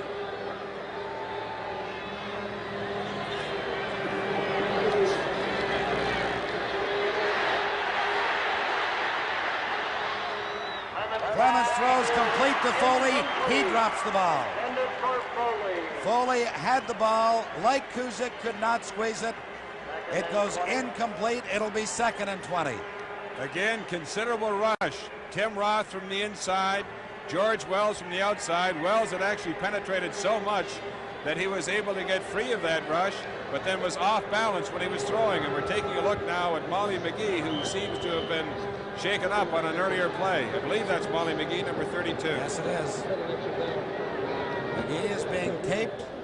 You're an old ball player. What's that, a rib injury? It looks like it. Could very well be that it's a matter of his ribs being damaged slightly. We hope not severely. He's been a great performer in this first half. 2nd and 20, and Clements again looking to go to the air. Going deep, picked off by Ted Provost. And Provost is forced out inside the Ottawa 20-yard line. Tom Clements is not particularly hurried on this play. It's a badly thrown ball. Tony Gabriel was much more shallower than that. Covered by Goree. Provo in the deep middle position was able to pick it off. Saskatchewan with a dramatic turnaround. Here's another look at it. You see good protection being afforded to Clements. He's just off the mark on this play. Saskatchewan with the dramatic interception by Provo will have the ball, I believe, inside the Ottawa 30-yard line, as he had good blockers there to set up this next offensive series.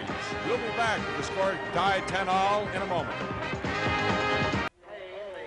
There's our shot from our eye in the sky, high above Exhibition Park here at Exhibition Stadium. As you look at the officials walking by, it appears that it was Jacques DeCarry who was really shaken up on a block that was thrown, intended against Tony Gabriel. It caught the official instead, and he was really laid out on the sideline. There's the replacement official, Floyd Cooper, warming up on the sidelines as they help the injured official off the field. It is not Jacques DeCarry. I believe it's Neil Payne, Pat. And he was really leveled. Fortunately, he's up and about. Neil Payne from Winnipeg. Floyd Cooper will come in to replace him, and Saskatchewan will have possession of the ball at the Ottawa 25-yard line. You know, we're so quick to criticize these men in the officials' uniforms when we second-guess them by virtue of our advantage from a replay, but certainly they do a great job. They sustain a lot of risks, and Neil Payne, we certainly hope that you were not too badly shaken up in the play. We've got 2 minutes, 45 seconds left to play in this first half. It's tied at 10. Saskatchewan, who trailed at 1 point, 10-0, threatening to take over the lead. They have the ball at the Ottawa 25, first down. Lancaster quickly to Richardson. He breaks the tackle at the 10. Touchdown, Bob Richardson.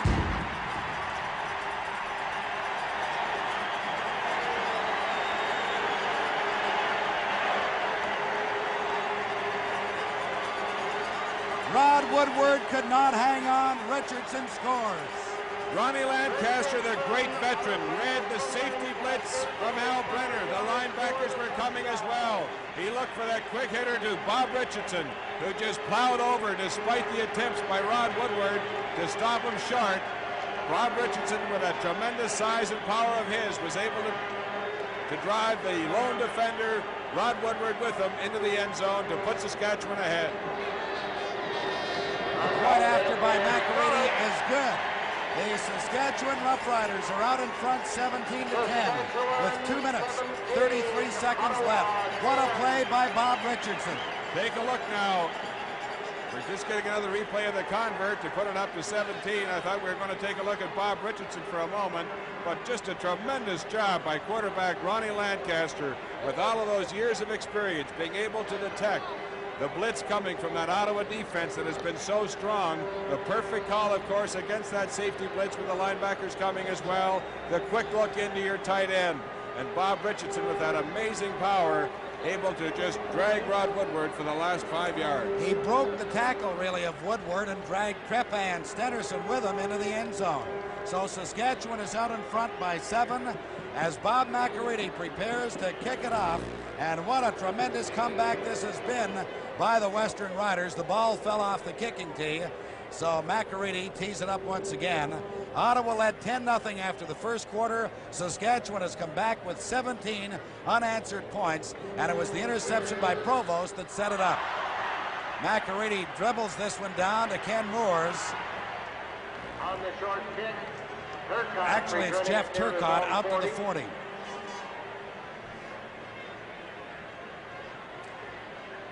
Jeff Turcotte, number 67, took that kickoff by Bob McAreedy, gets out to his own 40, and the Rough Riders, with 2 minutes and 29 seconds left to play, are now trailing by a converted touchdown. Here's that touchdown play by Bob Richardson. You see that middle area open. Rod Woodward, you're quite correct. He just broke from him. Peter Crepin is right there. Stennerson 23, but he's able to get into the end zone. First down, Ottawa. They have not moved the ball effectively offensively. This is the wingback reverse to Jim Foley. Oh, what a play by Ray Odoms. First of all, he shut the corner down, then got underneath the ball carrier to upend him after a gain of maybe 3. Good job by middle linebacker Cleveland Van, number 72. Although he didn't get into the play, he used up the block at number 61, Charlie Brandon, that you see right there. That allowed Ray Odoms to come in unattended and make the block against Foley. There's Van, 72, working against Brandon, prevented Foley from cracking back to the inside, also used up that block, as we pointed out, by number 61, Brandon. Ray Odoms, who you just saw a moment ago, in this ball game because of the injury to Paul Williams, both former Winnipeg Blue Bombers. On 2nd and 9, Clements throws for Foley, and it is intercepted by Manchuk, 75. Saskatchewan ball at the Ottawa 51. What a play by Bill Manchuk. Tom Clements having a tough second quarter.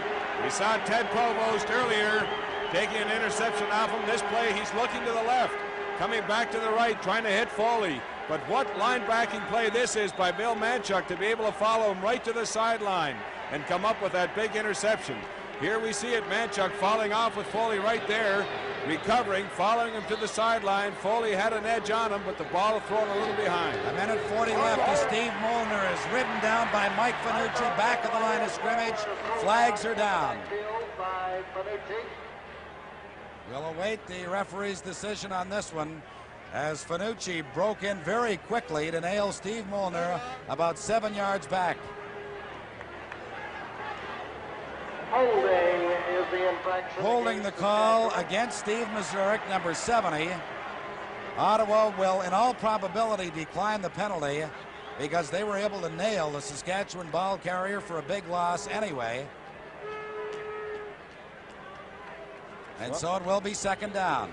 Well, the only thing is this, though, Pat. They have to be concerned about the field position that Saskatchewan has now with just a minute and a half left to play, so they accepted they declined the penalty and make it 2nd and 18. Right. Pardon me. Molly McGee is out of the lineup, as you saw moments ago, being taped up with a rib injury. As Lancaster goes down in the arms of Mike Raines, way back at the 34-yard line of Saskatchewan. What a play by Mike Raines. Well, that defensive left side for Ottawa coming up big on 2 successive plays. Mike Fanucci last time, number 78. Mike Raines this time doing an outstanding job of getting in on Ronnie Lancaster, who was trying to roll to that side. It'll be 3rd and about 37 yards to go, Saskatchewan, with a minute 25 left in this first half as you take a good close-up look at Mike Raines. Art Green at the top of your screen, and Bill Hatanaka, number 16, who returned a punt 78 yards in the opening quarter for a touchdown, back awaiting this punt from McAready, who just got it away under a heavy rush from Ottawa. Green, at his 43, goes down at the 45 in the arms of Tim Roth, number 66, and so with 1 minute and 1 second left, after that 33-yard punt by McAready, Ottawa has a first down just outside their 45. Al Brenner very nearly was in to block that punt. McAready accepted a high pass from center, and that gave Brenner the time he needed to get in there, but just missed the ball. Tom Clements has gone all the way at quarterback for Ottawa. He's in there now, number 2. The draw to Art Green, and he's met right in the hole by Frank Landy, number 62. Clements possibly a little shaken up by the 2 interceptions he's given up with less than 3 minutes remaining in the second quarter. You would expect with just 1 minute remaining to play and down 7 points with the field advantage they have, they may be going to the air, try to work that clock and trying to get on the board, but he opts for the draw play right off the bat. It is 2nd and 9. Clemens for Kuzik makes the catch at the 30-yard line. Now, what is the ruling? Let's take a look at Gary Kuzik. He does a great job here of breaking off his pattern. It appears initially that he is covered short. You see Provost in the picture. Number 12, Ray Odoms, is there as well. Now he breaks it upfield, gets open here, has to turn for the ball before he's pushed out of bounds by number 10, Ted Provost. There was quite a commotion at the Ottawa bench. Whether or not they were alleging that Kuzik was roughed at that point or not, we don't know. Mike, I think what the concern was, and it was in fact a penalty flag thrown, Clemens had crossed the line of scrimmage before delivering the ball, and so the pass is incomplete, and it will bring up a 3rd down. Now, what I was concerned about, though, is right at the Ottawa bench where Kuzik went out, because Brand Cato and the rest of that bench were quite upset. I think they were suggesting that Ted Provost had pursued Kuzik out of bounds and that there ought to have been a rough play call. I wasn't able to see it because of all the players at the bench itself. It is 3rd down with 40 seconds left to play in the half. Saskatchewan leading at 17-10, and Ottawa forced to punt as Jerry Organ drops back inside his 35-yard line.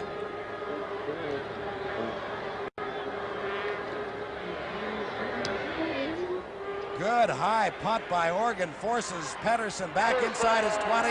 Turcotte is down quickly, and flags go down. The indication, no yards against Jeff Turcotte. 44 yards into the wind. The punt by Jerry Organ. The no yards penalty will give Saskatchewan much better field position out around their 27-yard line. And I'll tell you, you see the players in your picture right now discussing matters. Tempers are wearing a little thin. Both clubs very edgy in this hard-fought game. Initially, this skirmish appeared to be between 58 Sam Holden of the Western Riders and 67 Turcotte of Ottawa. Mark Cosmos, the defensive captain of the Eastern Rider Club, now just trying to get things sorted out and calm that team down. What they don't need are any more penalties. Penalties have been a factor against the Riders, particularly in any offensive marches they have attempted to put together. With 31 seconds left in this first half, does Ronnie Lancaster opt for the big play? Don't be surprised if he does. He has a first down at his 28-yard line. 192-87, the total offense favoring Saskatchewan. They lead it 17-10 and go with a single back in that backfield. That is Steve Molnar. Molnar gets out to about the 39, which will be a first down. Wonderful Mons making the tackle for Ottawa. Well, when you talk about that 192 yards, Pat, most of that coming in the second quarter, almost all of it off the passing arm of Ronnie Lancaster, coming through with a kind of performance that CFL fans have learned to expect from him, and that Western fans in particular were hoping for this afternoon. He's good on 14 of 19 so far for 171 yards. 15 seconds left to play in the half. First down, Saskatchewan at their own 39. Lancaster going deep. No good. Looking for Brian O'Hara, and the play was well broken up by that deep secondary of the Ottawa Rough Riders. Well, it's almost here, and I'll tell you, even though you have the lead, you don't want to take a risk, but there's no risk involved in that ball because it traveled so far, further than most of Bob McAreedy's punts. But Brian O'Hara, certainly not a regular performer for the Saskatchewan Roughriders, very close to a moment of glory there. Well, Lancaster at 38 years of age threw the ball better this year than at any time in his 17 years, as George Brancato obviously concerned after his club jumped out in front 10-0. They trailed 17-10, and this will likely be the final play of the first half as Molnar takes the handoff, gets out over the 45, upended by Rod Woodward as the gun sounds to end the first half of play. A complete reversal. Ottawa jumped out in front 10-0 when they had the wind advantage, but in fact, it was a great punt return of 78 yards by Bill Hatanaka that enabled them to get out in front 10-0. And then they changed ends, and Saskatchewan scored 17 unanswered points. They lead it 17-10 on touchdowns by Mazurek and Richardson and the field goal by Bob McAreedy. And now, let's go over to Ernie Afaganis. All right, and you know, as we look at that first half of play, you have to admit it's one of the best halves of football we have seen in Grey Cup history. Well, halftime is filled with activity on the field, and we'll show you part of the Grey Cup Colorama 1976. The Majorettes, the famous Rockettes, music by the Seneca Band and the Royal Regiment and the Burlington Band. And of course, Frank Rigney and Mike Wadsworth will be along to analyze that first half of play. The halftime score is Saskatchewan 17, Ottawa 10. We'll join the halftime festivities right after this message. Optimus Band. The corps director is Alan J. Tierney. And the Seneca Optimus developed from a meager two of the best drum corps in Canada. A meager group, as we said, because they were small. Then they got together. Now that was between 58 and 72, and since that time they've won 12 Canadian championships.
the Seneca Optimist Band.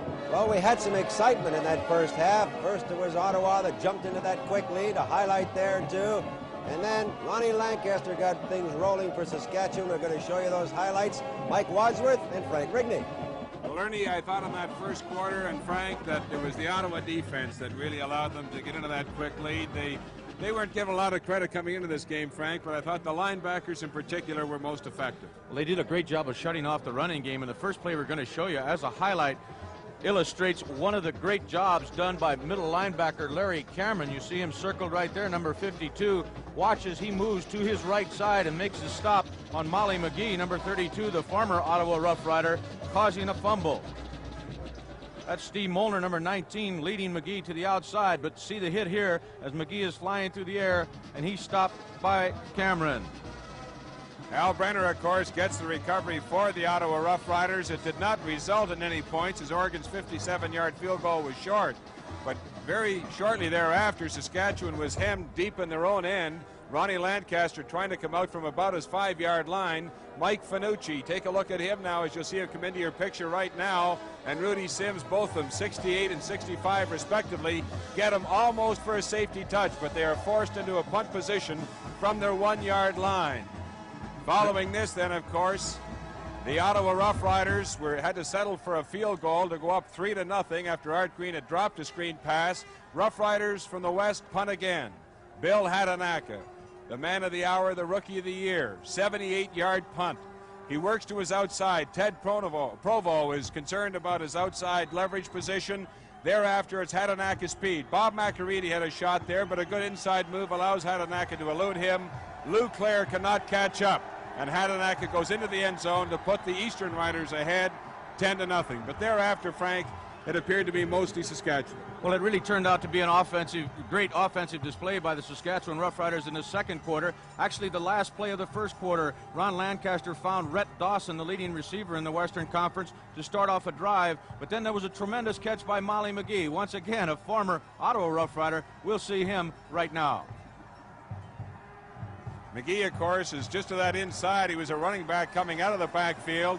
They had two receivers to the top of the screen. Al Brenner moved in. There was an interference call on Brenner, but McGee had held on in any event, so that the flag really didn't mean anything. And the Ottawa Rough Rider defense came up big on this drive because down at the 3-yard line, the Saskatchewan Rough Riders tried on a 3rd-and-1 gamble situation to go for it. They came up short as Rudy Sims made the big play for Ottawa, and it appeared that the Ottawa Rough Rider defense was still going to dominate early in that second quarter. However, as we said, the Riders started back, and the guy that got him going was Steve Mazurek, number 70. You see him here on a punt return, moving the ball all the way down to the 45-yard line of Ottawa. He then caught 2 successive passes in this drive, the first for 16 yards, and then this one for 15 yards, and the first major score of the ball game for Saskatchewan.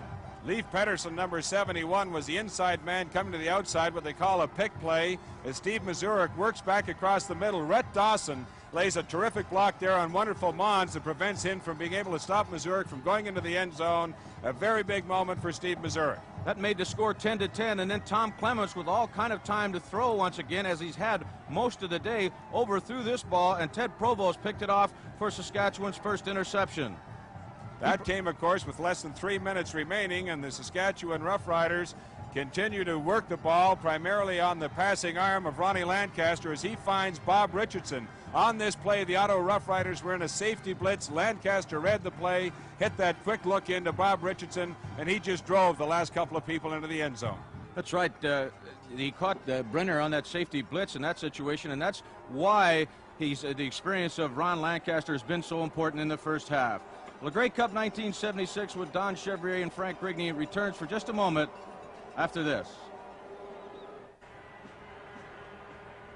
The second half of the Grey Cup game about to get underway here at Exhibition Stadium in Toronto, and what a contest it is. As you see the panoramic view from the helicopter overhead of Exhibition Place. And Frank, you couldn't ask for a tighter situation at the half. 7 points between them. Saskatchewan with momentum, but Ottawa by no means dead. Great offensive comeback in that second quarter by Saskatchewan. We'll see if they can continue. Here's the kickoff. Bounding down to the area of the 25-yard line. Luke Clare across the 35, stopped at the 36-yard line, and the Saskatchewan Roughriders will have the wind advantage in this third quarter, which will swing over in the fourth quarter to the Ottawa Rough Riders, who had the second half choice. And all the points have been scored with the wind so far in the Grey Cup game. 27 of them, and 17 belong to Saskatchewan. And that's how they stand statistically through the first two quarters of this game. Tom Campana, the designated import, is in place of Molly McGee, who will not be back today, reportedly. Here's the pass to Campana, and he's hauled down right at the line of scrimmage, the 36-yard line, by Rod Woodward, number 26. Molly McGee, we saw his ribs being taped up, obviously shaken up severely enough to keep him out of the rest of the action. The great pressure there came from Ken Moore, number...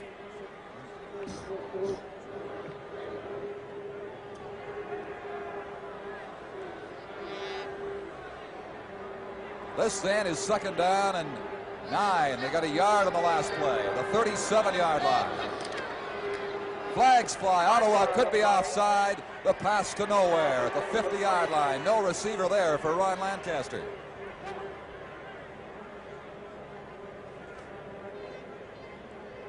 Don Barker of Vancouver, the referee, sorting out the penalty, which appeared to be offside against the Ottawa Rough Riders, and is. That'll move it up 5. Get Saskatchewan second down over again. Now they'll have 4 yards to go. Second down repeated. 4 yards to go. Ottawa's had all kinds of problems as you see him going offside on the play. The 3 yards. So it's been a major problem for the Riders from the east. Richardson. Rhett Dawson wide left. Mazurek on the right side. Here's Molnar. Molnar at the 47-yard line will have the first down for the Saskatchewan Roughriders. Woodward there to make the stop along with Mark Cosmos, number 50. There's Steve Molnar, the young man who filled in so admirably after the retirement of George Reed and picked up 822 yards rushing this year. And he had a 4.6-yard average.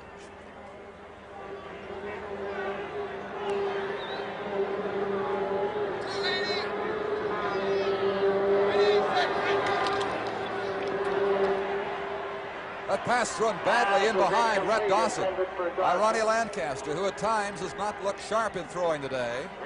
Lancaster appeared to be momentarily shaken up way back in the first quarter when he nearly gave up a safety touch. Don Ronnie has certainly had a high completion percentage, 15 of 21 so far in this ball game for 170 yards.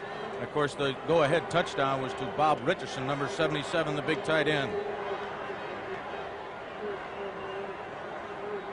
Mazurek goes right. On the left side, Richardson and Dawson for second down and 10. Big charge on Lancaster, and it is almost picked off by wonderful Mons. There's a penalty marker down while they sort it out. Let's check in with Don Whitman. Thank you, Don. Well, disappointed being out of the ball game. Molly McGee in great pain at the moment. Molly, what's the problem? I cracked a couple of ribs on a pass up the middle. Very difficult for you to talk right now, too, isn't it? Yes, it is. Okay, Molly, we hope that heals real soon, and it's too bad that you can't play the rest of this ball game. Okay, Don Chevrier, back to you. Well, that's a tough break for the Saskatchewan Roughriders. Offside Ottawa was the call. It was Rudy Sims, number 65. The Ottawa team showed a lot of courage there. They blitzed safety man Al Brenner once again on the play. That's how Saskatchewan picked up that Bob Richardson touchdown in the first half. Lancaster flares one out for Rhett Dawson against Wayne Tosh. Tosh has him at the 47. It's going to be another Saskatchewan first down as Lancaster works this team downfield methodically. As we see this out pattern by Rhett Dawson once again, number 25, Tosh, number 17. The defensive corner on Ottawa's right side is just giving Rhett entirely too much room. Tosh, of course, was a fellow beaten by Terry Evanson for that touchdown in the Hamilton Ticats in that final game in the Eastern Conference.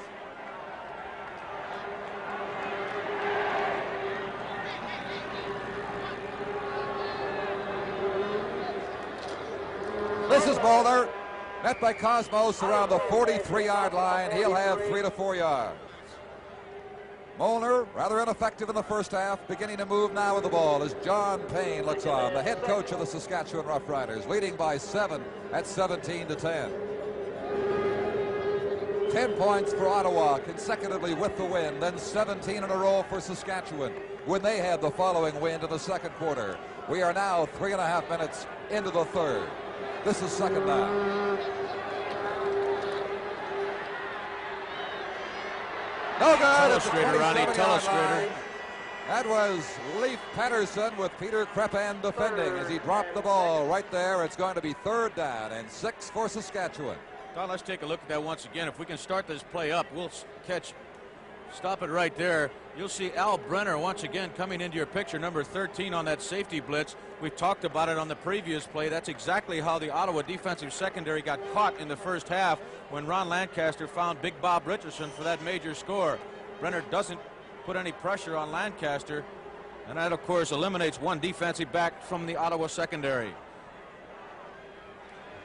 This is going to be a 50-yard field goal attempt by Bob McAreedy.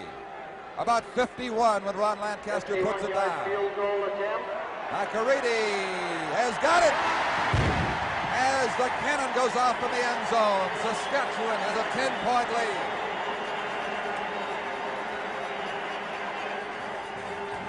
A 51-yarder by Bob McAreedy, and the Western Riders are on top again by 10.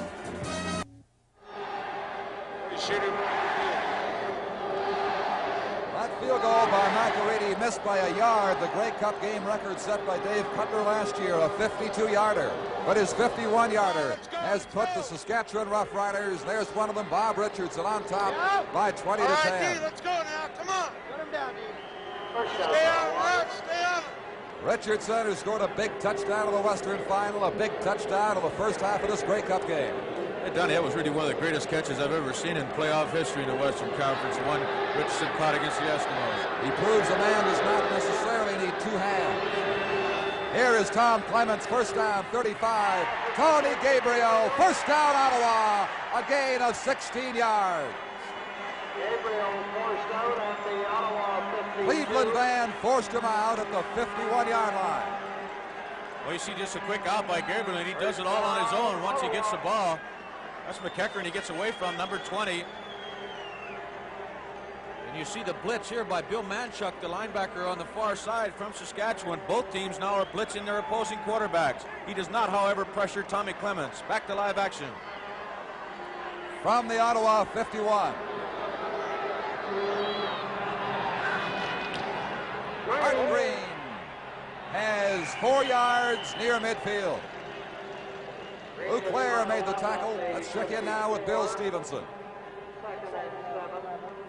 This is Hap Scholdice, the Director of Officials for the Canadian Football League. Hap, tell us what happened in the first half to your official. Neil Payne, our head linesman, got hit by a player, knocked to the ground, and took a whiplash. He was unconscious for a couple of minutes. Our standby official, Floyd Cooper, went into the game. Payne is feeling better now, Bill. He's better now. Yes, he is feeling better. All right, we'll go back to the action, and thank you very much. Thank you, Bill. Clements made a motion to Palazetti and rolls left and keeps the ball. Saskatchewan 50. Saskatchewan 40-yard line.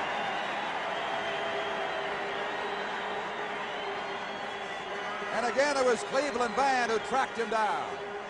I'll tell you, one of the matchups I've been looking at all day is Jeff Turcotte against George Wells. That's Wells, who is circled right there. Turcotte is number 67, the left offensive tackle. Watch the job Turcotte does. Clements has had a lot of time during the course of this football game. Wells finally gets rid of Turcotte, but Clements manages to avoid him with that fake right there, and Clements takes off on his biggest run so far this afternoon. First down for the Ottawa Rough Riders at Saskatchewan's 40. And a gain of 15 yards. Gabriel, good catch. Good first tackle thrown on him at the 36-yard line by Ken McEachern. In fact, a saving tackle, because had Gabriel not been contained by McEachern, there was wide open space between himself and the goal line. The score is 20 to 10 for Saskatchewan. A 51-yard field goal by Bob McAreedy the only scoring play so far in the third quarter. We're about midway through. 8 minutes and 25 seconds to play. And it's so very important to this Ottawa ball club to keep possession as they're working against this wind coming out of the south here at Exhibition Stadium.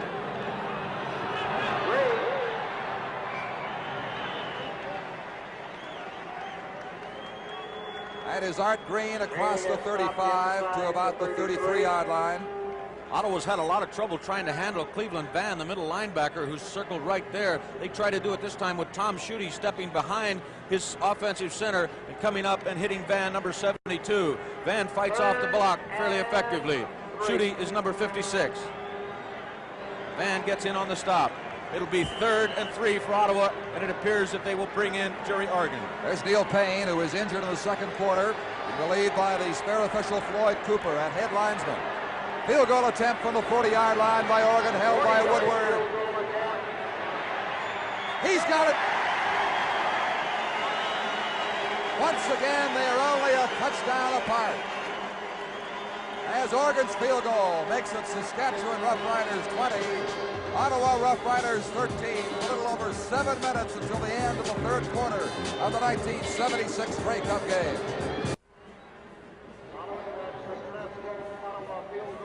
Seven minutes until the end of the third quarter, and it's Saskatchewan on top by 7 at 20-13, following Jerry Organ's field goal, offsetting the 51-yarder kicked earlier in this quarter by Saskatchewan's Bob McAreedy.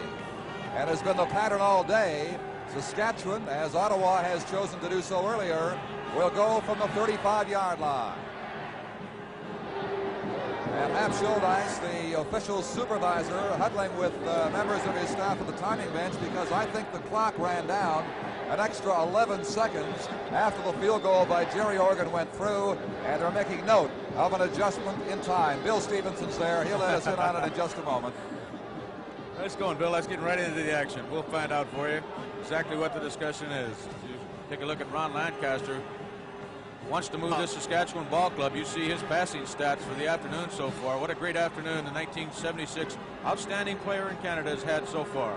Maybe I can jump in for a moment, fellas, because Hap Schuldice is here, can tell us what's going on with the clock. What is it, Hap? The clock has lost 21 seconds, or gained 21 seconds, Bill. Okay, Hap, turn around and we'll let everybody have a look at you here, right there. We're going to straighten the clock out. We've either lost or gained 21 seconds. I'm not sure exactly which it is, but we're straightening it out now. I see. Well, thank you very much, Hap. And the big thing we've got going in this ball game, as far as I'm concerned, is look at all those points. They're all scored by Canadians. 33 points. It's quite a day for the Homebrews. All right, Don.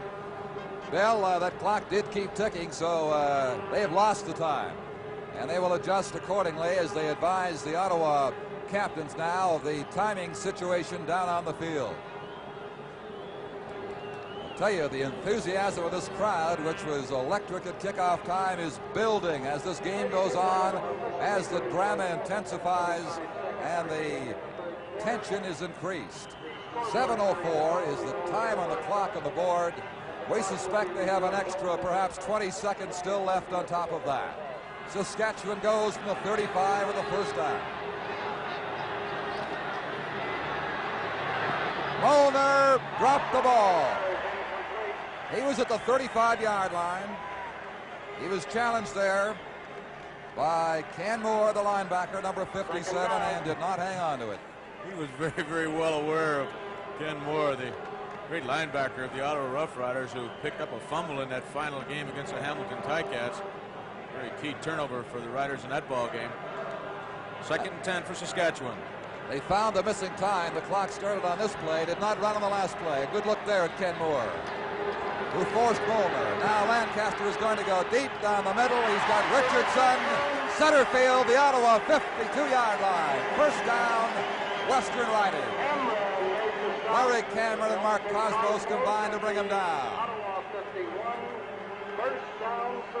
As we look at it from the end zone, once again, Lancaster has all kind of time to throw that football. Great blocking in there by the offensive line, led by Ralph Galloway. Look how many people it takes to bring the big tight end from Saskatchewan down. It's his 4th reception for 63 yards on the afternoon, and of course, 1 major score.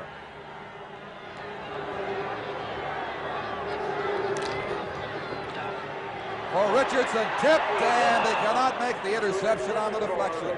Lunging forward was Peter Crepin. It was tipped by Ken Moore, the linebacker, number 57. You talk about the Canadians. There's one of them, Richardson. Such a dynamic force in this game.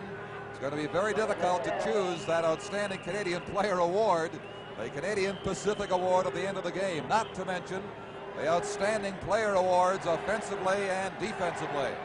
But we've got a long way to go to make our minds up with 6 minutes left in the third quarter. Saskatchewan leading 20-13. Richardson again at the 36, hit by Alan Brenner.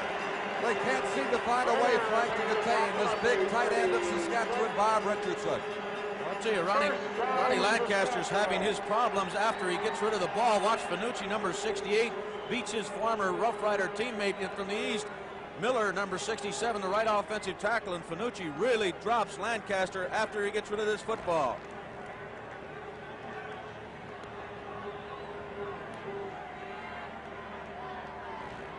Ottawa's 36-yard line is Saskatchewan's point of scrimmage on first down. This is Steve Bowler. Fanucci got a piece of him. Then he got help from Mark Cosmos. There'll be no gain. Tell you, Don, we talked about Miller, the problems he's having. Look at him once again. He's 67, the right offensive tackle. I think he should have been called for holding here. He appeared to me to be grabbing Fanucci from the back. If that's not holding, I haven't seen it. And Fanucci grabs Steve Molnar's face mask. If we can back it up just a minute, we can see both of those penalties. Stop it right there and move it just a bit forward now. You'll see him grab the face mask. Back to live action. That's our referee in chief, Frank Rigney. Lancaster. Dawson had to dig for it. He threw the ball out of bounds. Under some pressure back there. Rhett Dawson running a long way out and knocking down part of a barrier here. And some fans went for the football, and they did not get away with it. The authorities moved in on them. It's going to be third down from the 36-yard line. Dawson trots off, and George Brancato's there, getting his defense organized. I thought you made a great comment in the Eastern Final. Don Brancato spent so much time on the field, he thought he was back in his playing days. They almost got his old sweater out of mothballs. McAready was good from 51, will now try from the 43-yard line. Another Saskatchewan field goal. Wide. Art Green out of the end zone, the 10-yard line. Green out of bounds at the 14.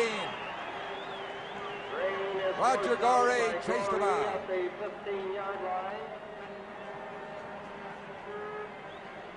Looked as though McAready did not get enough into that field goal. Floated up there, came down short and wide, and Art Green brought it back to give Ottawa possession with 4 minutes and 7 seconds of third quarter playing time remaining. It's 20-13 for the Western Riders. And I'm sure Ottawa was very satisfied with what's going on so far in the third quarter, Don. They've traded field goals with Saskatchewan, and of course the wind advantage is with the Rough Riders from the west. Jeff Avery heads wide left. Tom Clements has gone all the way at quarterback for Ottawa. Art Green, 2 yards, maybe 3 at the 17. George Wells, the defensive end, and Frank Landy right next to him, a defensive tackle, made the stops. I want to show you another example of great line play. Watch Schutte once again, 56, step behind his offensive center and try to block Cleveland Van, number 72, the rookie linebacker of Saskatchewan. Van just moves right up in that line and stops the hole, and he gets help, of course, from Landy making the stop, but a good play by the middle linebacker of Saskatchewan. Saskatchewan with a tremendous passing attack today. Over 200 yards. We're still in the third quarter. Clements for Gabriel, first down at the 26-yard line. Tony Gabriel, the top Canadian of the year, stepping out of bounds with a gain of 9 yards, enough for the first down.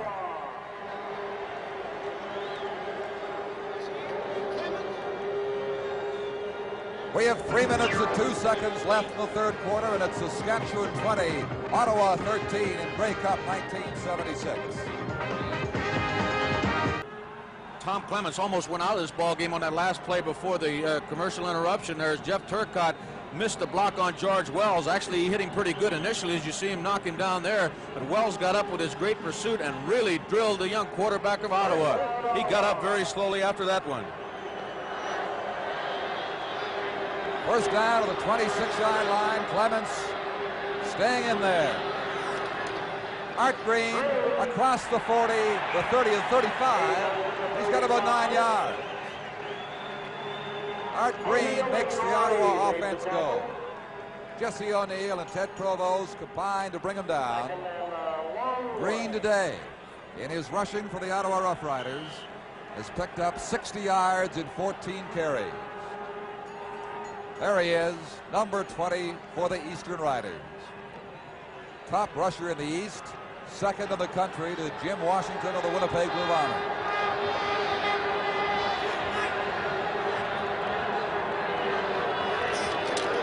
John Palazetti fights for and may have picked up a first down. It is going to be close. Manchuk and Wells reacting defensively for Saskatchewan. He had that far to go. Let's see how close he came to it. Depending on the spotting of this football, they put it down around the 36-yard line. Frank, I don't know. He might not have it. It's going to be very, very close, Don. What a tough decision for Coach George Brancato and his... Everybody wants a look. Odom's leaning in. No, they don't make it. They're short by a matter of inches. Brancato, I'm sure, is thinking about last week in a decision of this nature. You see 69, George Wells, helping to stack up Palazetti, the ball carrier, number 21. It does not appear that there's any action at the Ottawa bench, so you would have to assume that they're going to go for it on this 3rd and 1 foot situation. They have a lot less to go than they had against Hamilton last week. Late in the 4th quarter when they gambled and did not make it. A big gamble right here. Clements keeps, he slipped a bit, leaned forward. I think he's got the first down. But he lost his footing, as you saw, starting out on the play. Appeared to lean forward far enough to allow the Ottawa drive to continue. We'll see where they put it down. I didn't really think footing was going to play much of a part in this ball game, Don, but it certainly has in this ball game. See Clements as he slips right here, reminiscent of Ronnie Lancaster in the first half, slipping in his own end zone, almost getting caught for a safety touch. But it is an Ottawa first down. At the 37-yard line, Tom Clements, second-year pro from Notre Dame. What a poised young quarterback he is, considering his lack of overall experience in professional company. Fakes the Palazetti, rolling out. Oh, and it was to Kuzik at the 55-yard line. Oh, what a defensive play by Ray Odoms, who timed his contact with the receiver and the ball just perfectly. Well, we talked about the blitzing of both ball clubs. Watch Manchuk come from Tommy Clements' backside, and he gets to the young quarterback from Ottawa once again. That's twice in this quarter that Clements has gone down very, very hard. Manchuk comes from his back, number 75. Tommy's taking a beating trying to throw that football. And Kuzik is trying to catch it. This is 2nd and 10 of the Ottawa 37. A minute 13 to play in the 3rd quarter. Saskatchewan leads 20-13.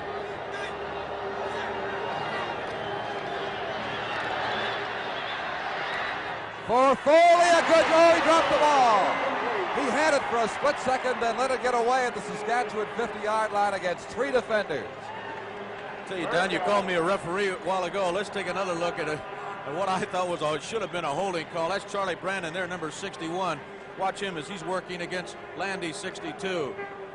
Watch him, number 61. If we stop it right there, keep your eye on Brandon, 61.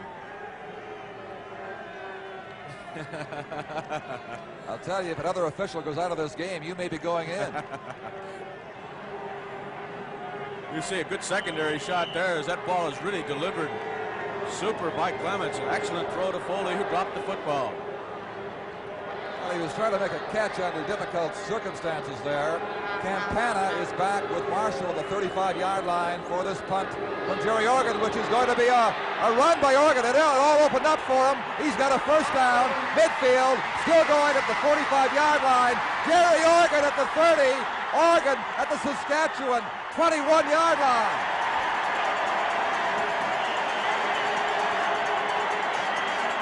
He fooled everybody.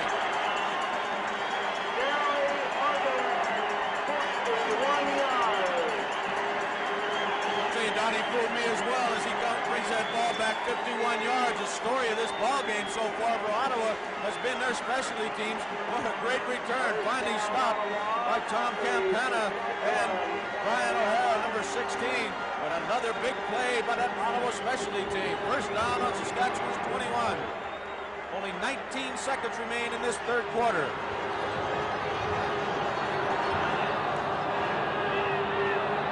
I just like... Oh, it's right to Cleveland Van. He picked it off for Saskatchewan. They'll go for the 25-yard line. He put the ball right up into the area of Cleveland Van, who was the closest man to it. You see Van right in the middle of your screen, number 72. Somehow he always seems to be around the ball in the Ottawa-Saskatchewan games, because earlier this year when these two teams played, he intercepted Conrad's Holloway on Ottawa's 15-yard line and ran it right back into the end zone. A big turnover for Saskatchewan. Interception number 3 it is for the Saskatchewan defenders today, and a big one right there, giving them the ball at the 25-yard line thanks to Cleveland Van. Tom Campana has a yard at the 26, taken down by Mark Cosmos. And that is it. Time is out. The gun sounds, and at the end of the third quarter, the score is Saskatchewan 20, Ottawa 13. Don Whitman here with Cleveland Van at the Saskatchewan bench. A big interception, Cleveland. Thank you. We just had that right. How about the ball game? How's it going in this second half? The way you figured? Yeah, we are pretty much. We stick to basics. We can play against anybody. You got fooled by Jerry Organ. Oh yeah, but that's a big expect. It was a big play on Ottawa's part, but we have to be more alert. That interception of yours, you had that figured perfectly, did you? Well, I just happened to be in the right place. Cleveland, congratulations on a fine play and continued success. Thank you. Second down, 9. Lancaster has found Patterson for a Saskatchewan first down. Peter Stennerson cut him down at the 43-yard line. Boy, he took quite a beating from Pedersen and middle linebacker Cameron, number 52. See Larry dropping back in the middle of your screen there, and watch the shot he gets on Pedersen. Cameron hit him first, and then he paid for that reception. There he is. He's been a big force with Campana injured for the Saskatchewan Rough Riders. Now Campana's in for the injured Molly McGee, and this is Steve Molnar. Molnar at the 49-yard line has about 5, halfway to a first down. Here's Bill Stevenson. Well, Dan Yoakum is the Shenley Award winner as the outstanding offensive lineman in Canada from the Montreal Alouettes. Dan, you see the game better here than you do up in the stands. This is what you're used to. What do you think is going to happen? Well, the game's close and anything can happen, but Ronnie Lancaster is keeping his poise like you knew he would, and he's picking apart that pass defense pretty well. Both teams are seem to be going to the passing game and not establishing much running, so I think Regina would have to have the advantage at this point. And Lancaster's the man. Yeah, all the way. All right, thank you very much, Dan Yoakum. Okay. That was Leif Patterson again doing his thing for the Saskatchewan Roughriders. And you see Ken Moore coming from the outside on a blitz here, trying to get to Ron Lancaster, leaving that short flat area wide open. Moore's number 57. He's picked up by Steve Molnar. That's why the area out in the short flat was so wide open. There's Ken Moore. He's having a big day for the Eastern Riders, and so is the man who caught the ball, Patterson. He's caught 5 today. This is first down at midfield for Saskatchewan. Campana has about 4 yards of the Ottawa 51-yard line. Saskatchewan grinding it out methodically. Ken Moore again made the tackle. They've come on the turnover from their 25-yard line. And after 3 quarters in total offense, Ottawa has narrowed by rushing mainly that Saskatchewan overall lead. But the big difference is in passing, with Saskatchewan having 218 yards. Ronnie's now 20 out of 30 for the day, so he's having an excellent afternoon. As most everybody thought he would.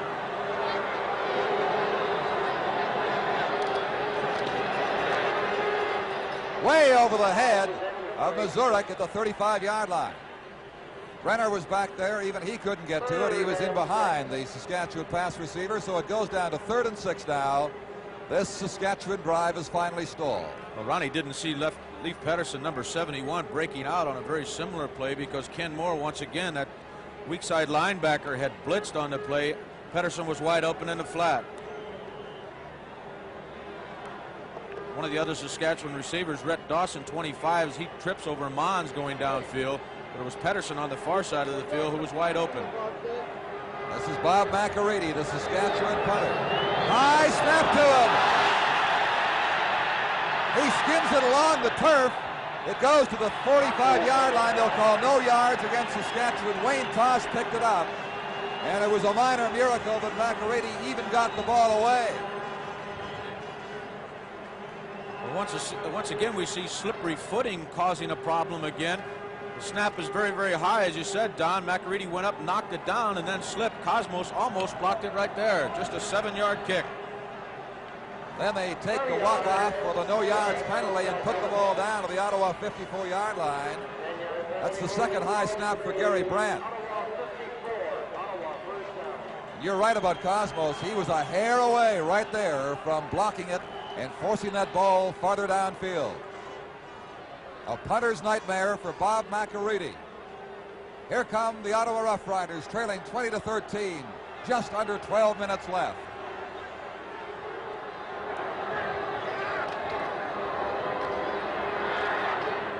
For Tony Gabriel, no good.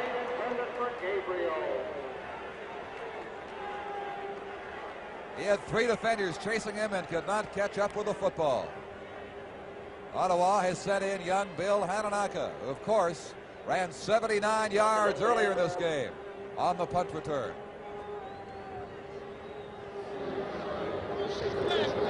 There's George Brancano.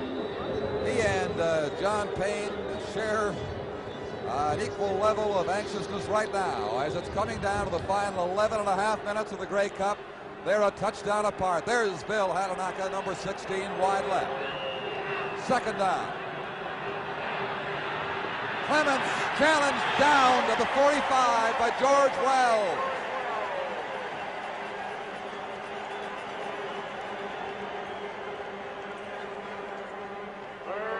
I'll tell you, everybody talks about Wells' quickness, but watch what he does to Jeff Turcotte here, number 67. He just picks up the big left tackle of the Ottawa Rough Riders and throws him away. Right there. Wells, of course, has great speed at 6'4", 235 pounds. He's not one of the biggest defensive ends in the country, but he's certainly one of the fastest. And Frank, I want to tell you, you saved your Nita circles for Grey Cup Day. That's the way the season should end. I thank you, Doc. Here's Organ. Good snap. Not a very good kick, though. Didn't get much into it. Gets an Ottawa bounce inside the Saskatchewan 25 to Tom Pancana, and he is back to the 23-yard line. Let's join Don Whitman once again. Well, George Wells just made a big play. George, all afternoon you've been trying to get to that quarterback, and that's the first time you got through. Yeah, I've been slipping a little bit, and I've been beating him. It's just getting a little extra. I'm not getting out of him, so. But this last half, I got it coming. Is that line play pretty tough? Yeah, Turcotte's tough, and I thought he would. You felt he was going to be able to hang on? I hope so. I think so. We're getting up for it. Okay, George Wells, back up to you, Don. All right, Don. 23-yard line. First down, Saskatchewan. 10:50 left. It wasn't an echo, folks. This is the Don Show.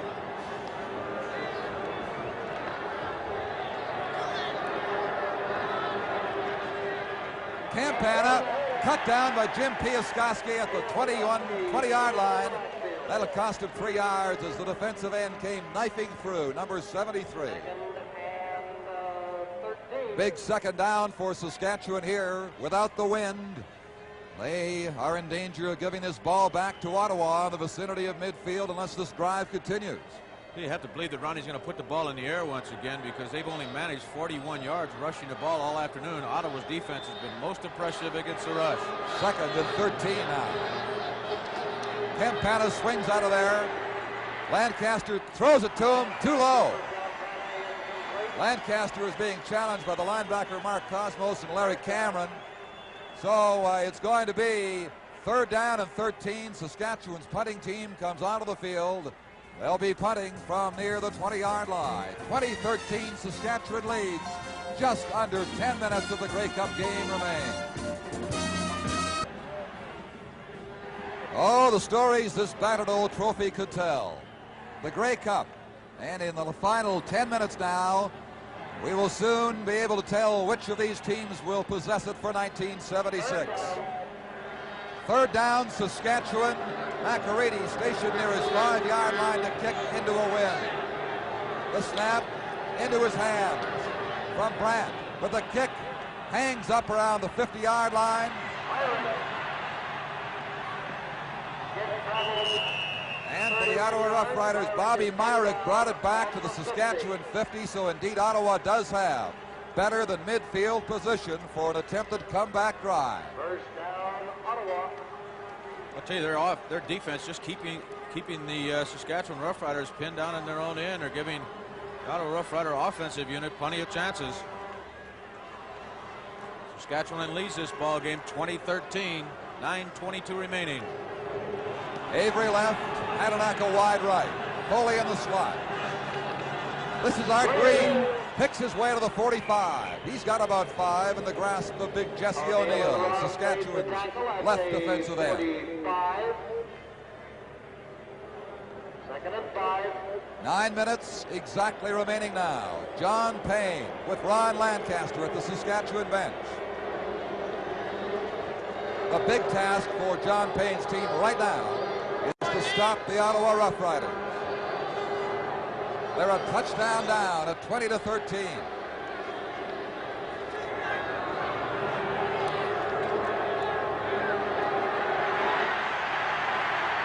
Clements for Foley, 33-yard line, Ottawa first down.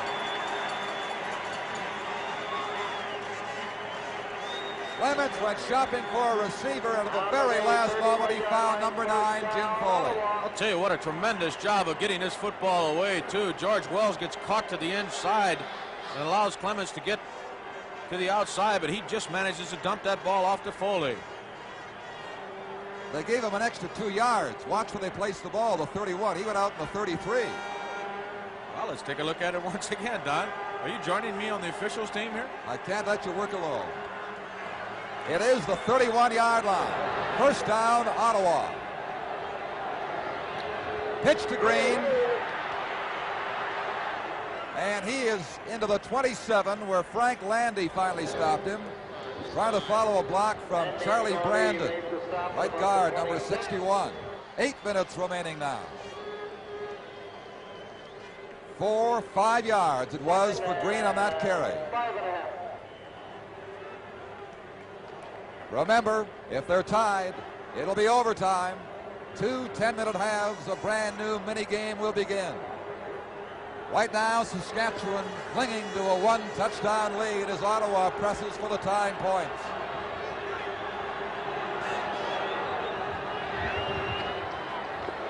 Palizzetti on the draw. Saskatchewan have him at the 25-yard line, a 1-yard gain. They are 4 short of the first down. Tim Roth and Jesse O'Neill were there to make the containment. And now the Ottawa field goal team makes its entry. And while we await their arrival, 7:25 remains. Don't go away. Don Chevrier with Frank Rigney as we move down to the final 7 minutes and 23 seconds of regulation time in the Grey Cup. Jerry Organ with Rod Woodward lining up a field goal from the 32-yard line. But remember, Organ does not always come through with the play that they call. This time he does, and he's got 3 points. George Brancato takes the points, but he can get them on 3rd and 4. And now, Ottawa trails Saskatchewan by 4 at 20-16. The clock shows 7 minutes and 7 seconds remaining. Saskatchewan 20, Ottawa 16. This, Frank, is turning out to be just a tremendous Grey Cup game, and I expect a tremendous finish. Certainly one of the most exciting offensive ball games we've had in several years. Much more explosive than the last two between the Montreal Alouettes and the Edmonton Eskimos, as we look at both very, very much concerned coaches. John Payne there on your left, and of course Brancato on your right. Saskatchewan going from the 35. Lancaster for Patterson. First down. A gain of 12. That is his 6th reception of the day. And Peter Stennerson made the tackle. Number 23 for Ottawa. And once again, Ronnie is so effective catching those linebackers on those blitzing situations. Watch Cameron here, number 52, as he comes trying to get pressure on Lancaster and opens up that area, and Ronnie finds it very quickly. Mazurek wide left. Richardson and Dawson right. Molnar in the backfield to block for Lancaster. Flares out of there, the pass complete at the 54-yard line. Patterson once again. What a day he has had. It almost appeared that Wayne Tosh, 17, interfered with Patterson as he made his 7th reception now. He's picked up 81 yards. He's only half a yard away from a first down. George Brancato wants the ball back, but so far his defense can't give it to him. Patterson with his 7 catches is a long way to go to get the Grey Cup record for a single game. Red O'Quinn holds that. 1954. He caught 13 that afternoon. Molnar fighting for the first down. It's going to be close. They collared him right along the line of scrimmage, forced him out laterally, and we'll watch for the placement of the ball. Larry Cameron and Ken Moore defending for Ottawa. They had that far to go and the play started, and they're going to bring the yardsticks out to determine whether it is a third down or a first down. Once again, footing is playing such an important part in this ballgame, Don. I really didn't expect it to. The artificial turf here at Exhibition Stadium. Tom Campana that time, although he wasn't carrying the football, slipped as he started to lead up to the line of scrimmage. Fortunately for the Saskatchewan Roughriders, Molnar did not slip. However, he did not pick up the first down, as you see referee Don Barker marking a 3rd and 1 situation for Saskatchewan. I think he might have lost on the play. I suspect they were even closer when that play started. He's got the better part of a yard to go, Frank. And every indication now points to the Saskatchewan Roughriders. Giving this ball up to the Ottawa Roughriders, who have sent their 2 receivers down to the 15-yard line. John Payne figures with a 4-point lead. This is no place to gamble. Gary Brandt has had a couple of bad snaps. He can't afford one here. Back to McAreedy. Little high, McAreedy. Oh, a little rush, got it off away from Brenner. Here's Green, Ottawa 15. Art Green to the 26-yard line. 11 yards. He brought it back 11. Landy Graham brought him down for Saskatchewan. The time all important now. 4:59 as McAreedy boots the ball 39 yards. And he's averaging 32.5 today. Of course, the wind is a factor. The number of times a punter has to kick into it as opposed to the time he has with the wind following him. The score is Saskatchewan 20, Ottawa 16. 4 minutes and 50 seconds left.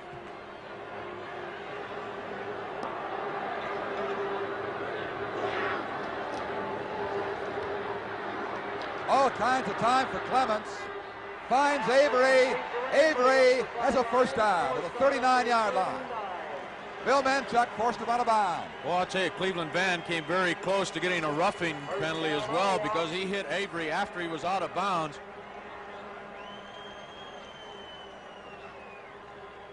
Well, the emotions have got to run high now, and these players run the risk of such penalties being incurred. Clock shows 4:25. Ottawa, first down. For Foley or for Avery, either one, it was out of bounds. Roth was putting the heat on the quarterback, Tommy Clements. I'll tell you why he was doing that, Don, because once again, you mentioned that Clements is getting so much time to throw. Watch the 2 linebackers here, Cleveland Van and Roger Goree, come up the middle and try to put pressure on Clements. That Ottawa Rough Rider offensive line has just done a tremendous job, but on that occasion, Roth got through because the linebackers were shooting and hurried the Ottawa quarterback. He did the wise thing, getting it out of bounds. It's now 2nd and 10. He has another chance near his own 40-yard line. Exactly 4 minutes left.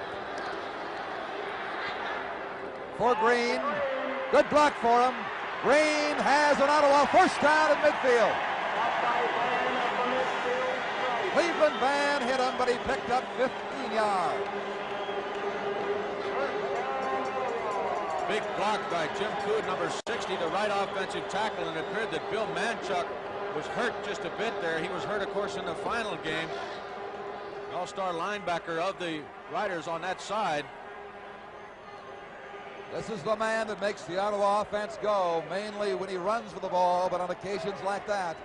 And he takes those screens in from quarterback Tom Clements. Ottawa at center field with 3:38 left. Draw play to Green. Saskatchewan reacting well. They limit that gain to a little less than 5. Tim Roth, the left defensive tackle, made the stop. George Brancato, John Payne, neither one knows which will coach the Grey Cup champions 1976. The clock ticking down to 3 minutes and 15 seconds. I'll tell you, based on the course of the year that the Saskatchewan Roughriders have had, I'm sure that they're pleased they have that defensive unit out on the field right now, try to win this ball game with only 3 minutes left. They've been the best defense in the country against the pass. He fakes the draw, fires it to Tony Gabriel, wide open. Gabriel, Saskatchewan 30, 15, the 10-yard line. A big play by Tony Gabriel and Tom Clements for the Ottawa Rough Riders.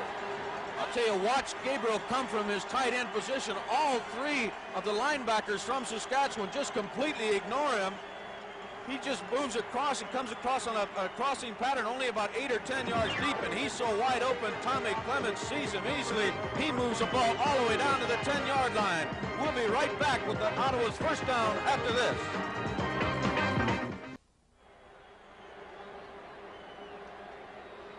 Cleveland Van, who saved the touchdown by tackling Tony Gabriel at the 10-yard line, has been injured, and the Saskatchewan trainer, Sandy Archer, is treating him now.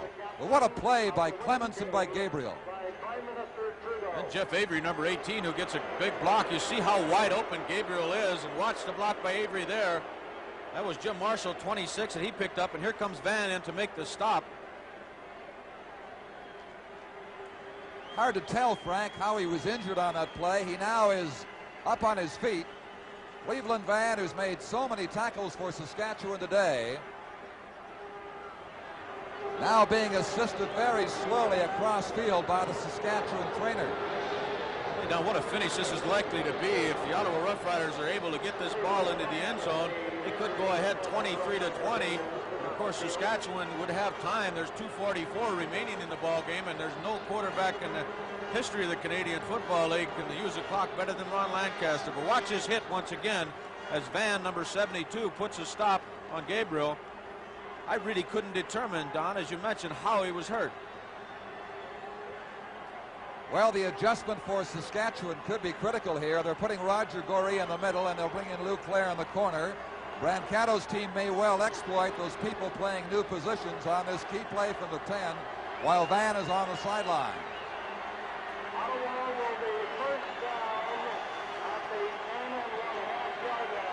It is possible for Ottawa to make a first down without scoring a touchdown. They're just outside of the 10. 2:34 remaining. First down. They can get a first down without scoring a touchdown. Art Green hits it at the 8-yard line. Provost and Gorey made the tackle. 2:22 remaining.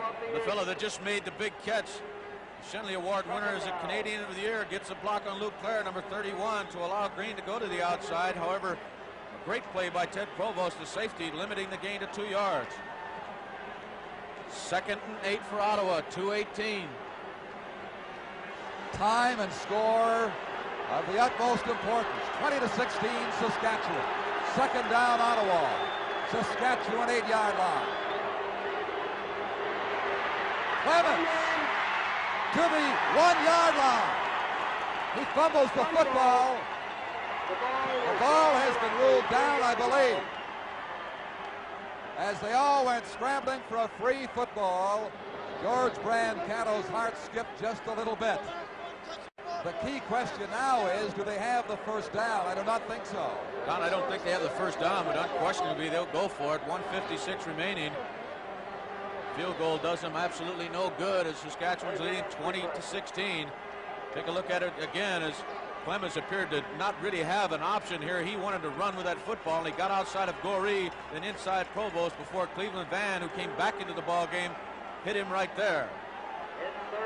The ball was ruled dead. You saw it fly free when he hit the ground, but the official there had whistled the play down. That's one I'm sure Western fans will be mumbling about. I don't know, Don. They're measuring. There's no way they have the first down. Well, we may see that again. If not now, after this ball game is over, but certainly it didn't appear to me that Tom Clements was on the ground when that ball popped loose. They need about half a yard for a first down and a yard for a touchdown. Remember, Saskatchewan from the 3 in the first quarter failed to get in. Ottawa now must go in with this one, or at least get the first down.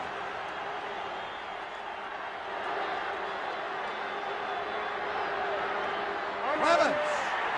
It's going to be very, very close. He was stopped short of the goal line. The ball got batted away, but the official jumped right in there to position it. Saskatchewan indicates they have held them. They do not have the first down. Saskatchewan players jumping around it in. Team is coming out on the field. They did not make it. I think they were calling a fumble. It may have been. The yardsticks are coming out. Well, obviously they didn't call it a fumble, Don, if they're going to be measuring it with the yardsticks. The yardsticks now will watch the face of George Brancato there and John Payne. Players huddling around the measurement. No! Saskatchewan takes over. 1:32 remaining, and John Payne indeed is a happy man.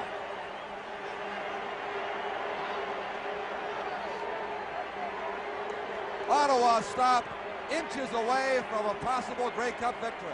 Unbelievable, Don. At the same end of the field, you see Tom Clements once again. That's Ted Provost, number 10 at the top of your screen. It's really impossible to say who made the stop completely. Certainly Jesse O'Neill, number 61, was a major contributor. He closed the opening that Tom Clements thought he had. Clements also found himself running up the back of Jim Code, his tackle, and there was no room for him. Lancaster works from the 1-yard line. Campana gets up to the 6. 1:28 left now. I don't remember ever, Don, in the history of a Grey Cup or any playoff action in the CFL where I saw 2 third-down gambles with just about a foot to go and both of them failing. For Brancato, it couldn't have come at a worse time. He couldn't try the field goal. He's 4 points behind. He had to go all the way for at least the first down, let alone the touchdown, but they did not get it. So now Saskatchewan is 2nd down and 5 from the 6. Campana. No, he stopped around the 7. Saskatchewan is going to have to punt. Ottawa will get another chance. Larry Cameron made the stop there. Well, there's the record. 41 Grey Cups for the East and 14 for the West. Saskatchewan trying to make it 15. They've got 1 minute and 8 seconds left to hang on. The Grey Cup. And the view from the helicopter high above CNE Stadium. Remember, this punt will go into the wind from Macariti. And remember that Gary Brandt, number 54, the offensive center of Saskatchewan, has had trouble getting that ball back to punter Bob Macariti. Myrick is in the shallow zone of the 30. Hadanaka and Green of the 40. The kick from the end zone. A good one by Macariti. Out to Hadanaka. 35.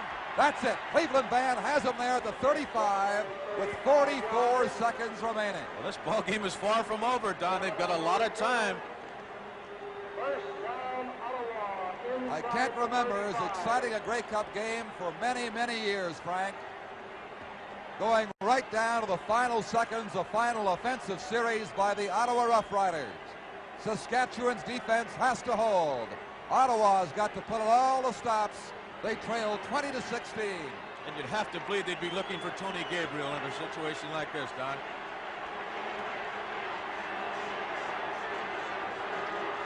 Draw to Green. They have him wrapped up. Number 37, Roger Goree, wrapped his arms around him. 40 seconds left now. And the clock will start when the team is sent back to the huddle. They are not going to huddle.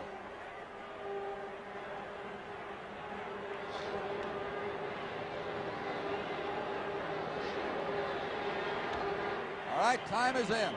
Counting down from 40 seconds on second down. Gabriel coming across. He's open. He's got it. First down at the 24-yard line with 31 seconds remaining. Richardson made a super hit on Tony Gabriel. Watch Gabriel coming from that tight end position on the right side. Exactly the same kind of play you saw a while ago when Cleveland was banned. Got hurt on the play. Gabriel had moved it all the way down to the 10-yard line. Clements is obviously just looking for his big tight end on that crossing pattern. That's Richardson making the stop. Saskatchewan has asked for a measurement. Here it is again. You see Gabriel going across the formation, obviously the primary receiver. And it is a first down. 31 seconds. First down. That smile will broaden if Gabriel and the Rough Riders of Ottawa can reach the end zone in the final 31 seconds. They're 24 yards and 31 seconds away from a Grey Cup comeback victory.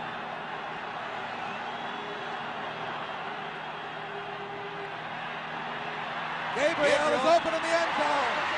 Touchdown!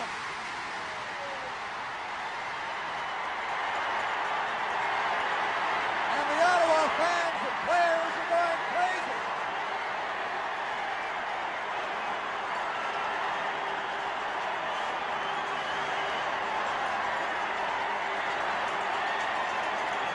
Ottawa may have just taken a Grey Cup victory away from Saskatchewan in the final 20 seconds. And Tony Gabriel proves why he was 1976 Canadian Player of the Year.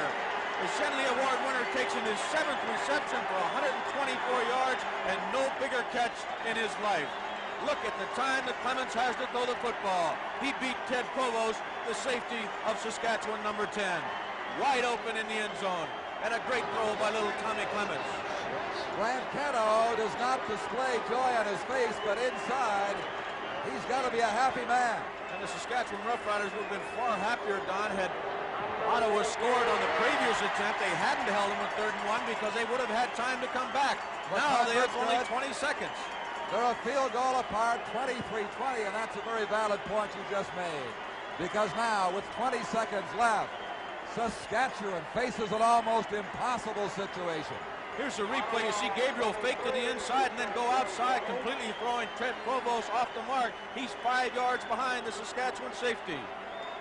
You have to wonder how they can let a man like that loose on a late drive downfield. Tony Gabriel caught the pass to set it up and then caught the touchdown pass itself. Had good clearance on both plays. Donnie, before they ever made the first completion of the two, I had said you have to look for Gabriel in a situation like this. He's been their clutch receiver all year. Clements, by the way, passed for only 25 yards in the first half of this ball game, but he's come back and had a tremendous final 30 minutes, 151 yards in the second half, 176 altogether. What an afternoon for the young Notre Dame quarterback, ex-Notre Dame quarterback. Playing in his first Grey Cup game, first national championship, he engineered the drive that culminated with that touchdown to Tony Gabriel.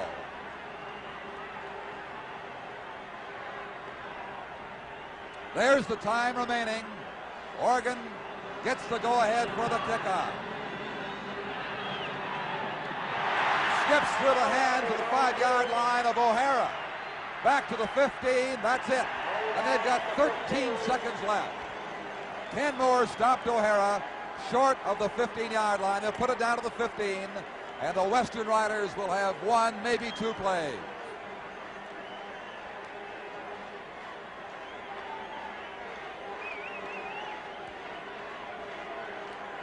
(23) Ottawa, 20 Saskatchewan.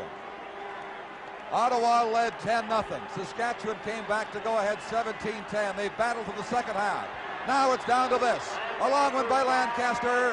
It is almost picked off. Time has run out on the clock. Mons knocked it down. There's the gun. It's all over, and the Ottawa Rough Riders have upset Saskatchewan and won the 1976 Grey Cup. One of the most dramatic, exciting Grey Cup wind-ups in the long history of the Canadian Professional Football Championship. Two great throws from Tommy Clements to Tony Gabriel caps off a great Ottawa comeback. Their victory 23-20 over Saskatchewan.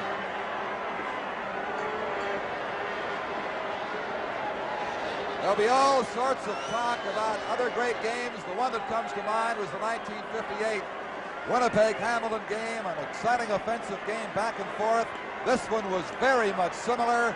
Ottawa driving downfield. They'd almost given up their last hope, and they couldn't make half a yard outside the one. Then getting the Gabriel-Clements combination going for the winning points in a 23-20 victory. And Ottawa, underdogs by anywhere from 4 to 5 points going in, have scored the upset that so often happens. They're about ready now for the presentation of the real reason for this football mania all week and this great game today, the Grey Cup.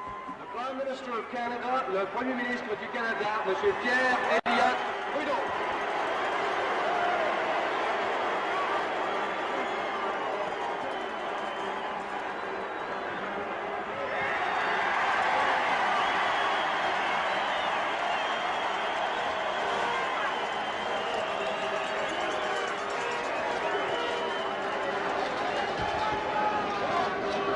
Also on the stage, Mr. David Loeb, the proprietor of the Ottawa Rough Riders, Jake Godard, Commissioner of the Canadian Football League, and Premier Davis of Ontario.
Absolute pandemonium down below. That hugging and kissing you saw earlier was reserved for Tony Gabriel, who had such a sensational game.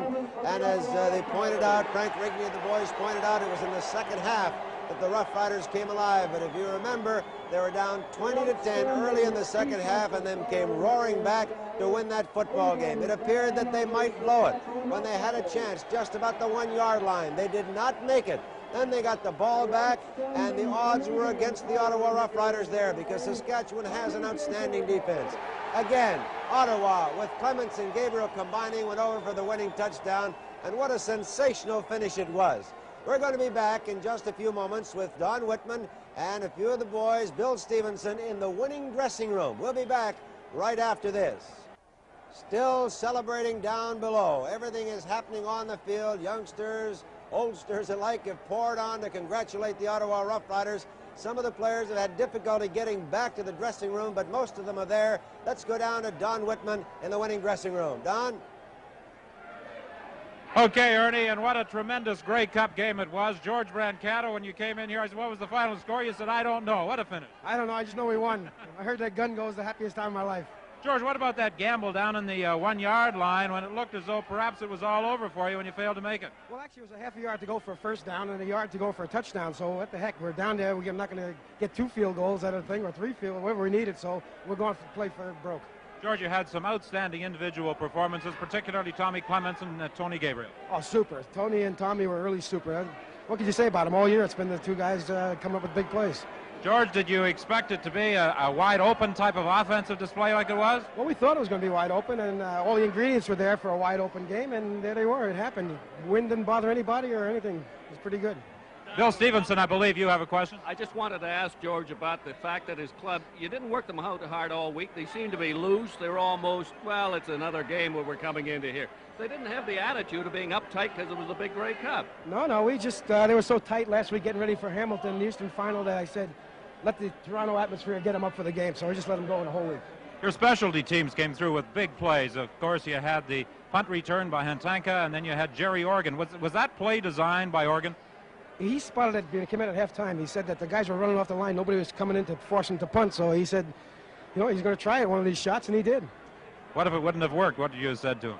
Oh, my God. Holy mackerel. Okay, congratulations, George Brancato, the coach of the Ottawa Rough Riders. Bill Stevenson is trying to grab another player. Bill, grab one of those ball players and bring them in. The Ottawa dressing room, the Ottawa team using the Eastern room, the home room of the Toronto Argonauts. Bill Stevenson, here you go. All right, Jim Coote, offensive tackle with the Ottawa Rough Riders. Jim, congratulations. Thank you very much. Just some win. Thank you. We've had confidence in our offense, and we were tired of hearing bad things said about our defense, and they stuck in there, and we stuck in there, and when we were down there close, we just asked for another chance at it because we thought Tommy was in there for the first down, but we hung in there as a group, and we're number one. We got the cup. Well, you know, the thing that is surprising is that your club, although it's been maligned to an extent during the season, you've always won that big must game. Well, we just stick together as a unit, and when the chips are down, you know, we come out fighting. We were out ahead. We clinched the first place early in the year, and there might have been a bit of a letdown, but when the chips, you know, things were down, we came out fighting.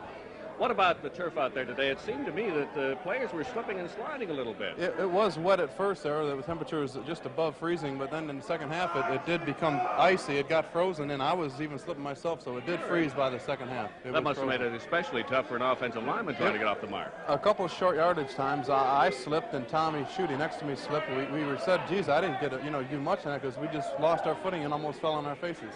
It's tough when it freezes. It makes it tough to get any traction at all. Was that Saskatchewan defense as tough as you thought they'd be? They thought they had the best defense they'd ever come up with. Well, we beat them, and that should tell the story there. That's a pretty good answer. Thank you very much, Jim Coote, and congratulations with the Grey Cup championship. Okay, Bill, well, we've got Tom Schutte, and we were talking about Tom Schutte just a moment ago. That was quite a ball game. Yeah, it sure was. You know, I've been in 4 Grey Cups, and this is the 4th win, but this was the best one, I think. What was unique about this one? The fact that it went right to the final play, but it was also a back-and-forth struggle. Yeah, it was back and forth, and you can't take it away from Saskatchewan. They're a great football team. They got a great defensive line, but we just put it all together, and I think we surprised a lot of people. I think they underestimated us. The fact that you went into the game as underdogs, did this bother you at all? No, I'd rather go in as an underdog. I think it gives you a little more to fight for. What about that play down in the goal line? Did you think it was all over when you failed to make that first down? To tell you the truth, I thought it was, but our defense held in there, and we got a good football team on offense. We came back. I asked Coach George Brancato about the play that Jerry Organ sensed in the first half and talked about at halftime, and then ran very successfully for something like 50 yards, the fake punt. Were you fellas aware that this was perhaps going to be set up?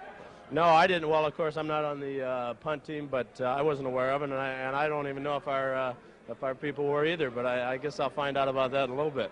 What does the future hold for you now? Well, I think I got a few more good years left, but I might be teaching school back in Ottawa this year too, but this has been the high point right here. Certainly a very successful day here at CNE. Yeah. I'd just like to say hello to my brother out in Montana if he's watching. Okay, we'll say hello to him. Thank you very much. Jerry Organ, come on in here. Jerry Organ, Tom Clements, come on in, Tom. How are you, Tommy? Congratulations. A tremendous ball game. Tell us about that final pass. Well, what it was, I think it was second down, but it was a play-action pass. We faked the run into the line, and they were in man coverage, and Tony Gabriel was one-on-one with their free safety. He put a move on, faking to go to the post. The guy went into the post, and then Tony just bent it out to the corner, and he was about 3 or 4 yards behind him, and it's a good feeling. Tom, have you caught that Grey Cup excitement yet? You said a little earlier, we caught a little of the Grey Cup champagne right there. Bring the bottle over here. Don't spray it at us. We caught a little of that Grey Cup champagne. But, Tommy, you had a tremendous afternoon. I think earlier in the week you said you really hadn't caught up that Grey Cup fever yet. I think you've got it now, haven't you? Well, I didn't say that. I said this was a fun week, and we had fun preparing for the game. And when you win, that makes it even better. I didn't say I wasn't excited. I was looking forward to the game all week. the whole team was looking forward to the game. We were such a big underdog. No one expected us to win, and we wanted to go out and prove that we're a good football team, and I don't think anybody can dispute that now. You certainly came up with a great performance. You had a great afternoon yourself. A lot of those pass patterns, particularly to Gabriel, were working all during the game. Well, I think we moved the ball somewhat, but it seemed, especially in the first half, every time we got a big play, there was a flag against us. And then the second half, we cut down on the mistakes, and we moved the ball, but we only scored the one touchdown. We got a few field goals, but we moved the ball when we had to, and I think that's an important thing. And I think our defense played one of their finest halves of football this year, and they just shut Saskatchewan off completely. And I can't say enough about our defense. We scored enough points, but our defense won the game for us. Tom, I'd like to ask you about that play, that gamble down on the goal line that didn't work. Well, we only had about a half a yard, and I called a quarterback sneak. I thought I could get the necessary yardage, but the footing at the end of the game, it was starting to get a film of ice on the field, and I sort of slipped when I pushed off, and I really didn't get a good lean into the line, and that's, I think, why I didn't get the first down. You had an opportunity to sip a little of that champagne yet? Yeah, I sipped some, got some on my head, and it's all over me, and it feels good. Go grab some more, Tommy Clements. A fine ball game. Congratulations once again. Here's Jerry Organ. Come on in, Jerry. Congratulations. Thank you very much, Don. Jerry, I'm going to ask you about that big third down gamble, and then I'll turn the mic over to Bill Stevenson. Okay, well, it was just one of those things. I thought about it at halftime. One good thing about not concentrating on the football and punting poorly like I've been doing, I could see... There it is, Jerry. Yeah, I could see they were giving me a very soft corner, number 25. So I told Kaz, if I take off, just give him a good blow.